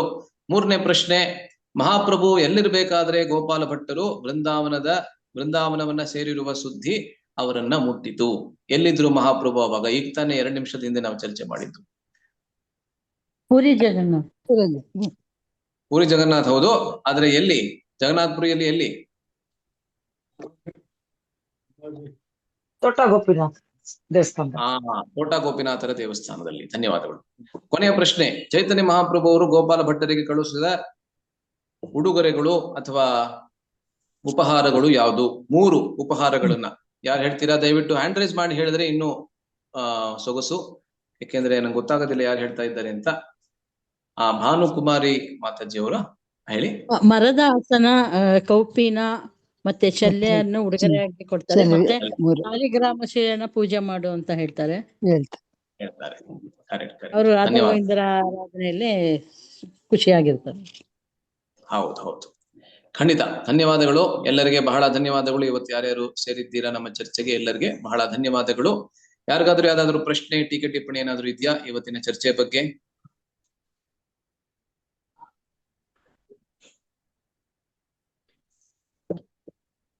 ಯಾರಿಗೂ ಯಾವ್ದು ಪ್ರಶ್ನೆ ಏನು ಇಲ್ವಾ? ಹರೇ ಕೃಷ್ಣ ಪ್ರಭುಜಿ. ಹೇಳಿ ಮಾತಾಜಿ. ತೋಟ ಗೋಪಿನಾಥಲ್ಲಿ ಯಾರಿಂದ ಕೇಳ್ತಿದ್ರು ಅವರು? ಭಗವದ್ಗೀತೆಯನ್ನು ಕೇಳ್ತಿದ್ರು ಮಹಾಪ್ರಭುಜಿಗಳು. ಇದನ್ನು ಮೊದ್ಲು ಹೇಳಿದಿರಿ, ನನಗೆ ಮರ್ತೋಗಿದೆ ಅದು. ಯಾರಿಂದ ಕೇಳ್ತಿದ್ರು? ಭಗವದ್ಗೀತೆ ಅಲ್ಲ, ಭಾಗವತವನ್ನ ಗದಾಧರ ಪಂಡಿತರಿಂದ ಕೇಳ್ತಾ ಇದ್ರು. ನಾವು ಪಂಚತಂತ್ರ ಹೇಳ್ತೀವಲ್ವಾ, ಶ್ರೀಕೃಷ್ಣ ಚೈತನ್ಯ ಪ್ರಭು ನಿತ್ಯಾನಂದ ಶ್ರೀ ಅದ್ವೈತ ಗದಾಧರ, ರಾಧಾರಾಣಿಯ ಅಪರಾವತಾರ. ಅವರಿಂದ ಅವರು ಪ್ರತಿ ದಿವಸ ಭಾಗವತವನ್ನ ಮಹಾಪ್ರಭು ತೋಟ ಗೋಪಿನಾಥನ ದೇವಸ್ಥಾನದಲ್ಲಿ ಕೇಳ್ತಾ ಇದ್ರು. ಆ ದೇವಸ್ಥಾನ ಬಹಳ ವಿಶೇಷವಾದಂತ ದೇವಸ್ಥಾನ. ಏನಕ್ಕೆ ಅಂದ್ರೆ ಅದೇ ದೇವಸ್ಥಾನದಲ್ಲೇನೆ ಮಹಾಪ್ರಭು ಅವರು ತಮ್ಮ ಲೀಲೆಗಳನ್ನ ಮುಗಿಸ್ಬೇಕಾದ್ರೆ ಆ ಗೋಪಿನಾಥನ ಜೊತೆಗೆ ತಮ್ಮನ್ನ ಲೀನ ಮಾಡ್ಕೊಂಡ್ ಬಿಡ್ತಾರೆ, ಅದರ ಜೊತೆಗೆ ಲೀನವಾಗ್ಬಿಡ್ತಾರೆ. ಅದರಿಂದ ಬಹಳ ವಿಶೇಷವಾದಂತಹ ದೇವಸ್ಥಾನ ಅದು. ಓಕೆ, ಧನ್ಯವಾದಗಳು. ಬೇರೆ ಯಾವ್ದಾದ್ರು ಪ್ರಶ್ನೆ, ಟೀಕೆ, ಟಿಪ್ಪಣಿ ಯಾರಿಗಾದ್ರೂ ಇದೆಯಾ? ಆಯ್ತಿಲ್ಲ ಅಂತ ಹೇಳಿದ್ರೆ ಇಲ್ಲಿ ಮುಗಿಸೋಣ. ಮುಂದಿನ ಸೋಮವಾರ ಮತ್ತೆ ಭೇಟಿಯಾಗಿ ನಮ್ಮ ಚರ್ಚೆಯನ್ನು ಮುಂದುವರಿಸೋಣ. ಎಲ್ಲರಿಗೆ ಬಹಳ ಧನ್ಯವಾದಗಳು. ಹರೇ ಕೃಷ್ಣ. ಶ್ರೀಲ ಗೋಪಾಲ ಭಟ್ಟ ಗೋಸ್ವಾಮಿ ಕಿ ಜೈ, ಶ್ರೀಲ ಪ್ರಭುಪಾದ ಕಿ ಜೈ. ಹರೇ ಕೃಷ್ಣ. ಧನ್ಯವಾದಗಳು ಪ್ರಭುಜಿ. ಹರೇ ಕೃಷ್ಣ. ಹರೇ ಕೃಷ್ಣ. ಆಗ್ಲಿ.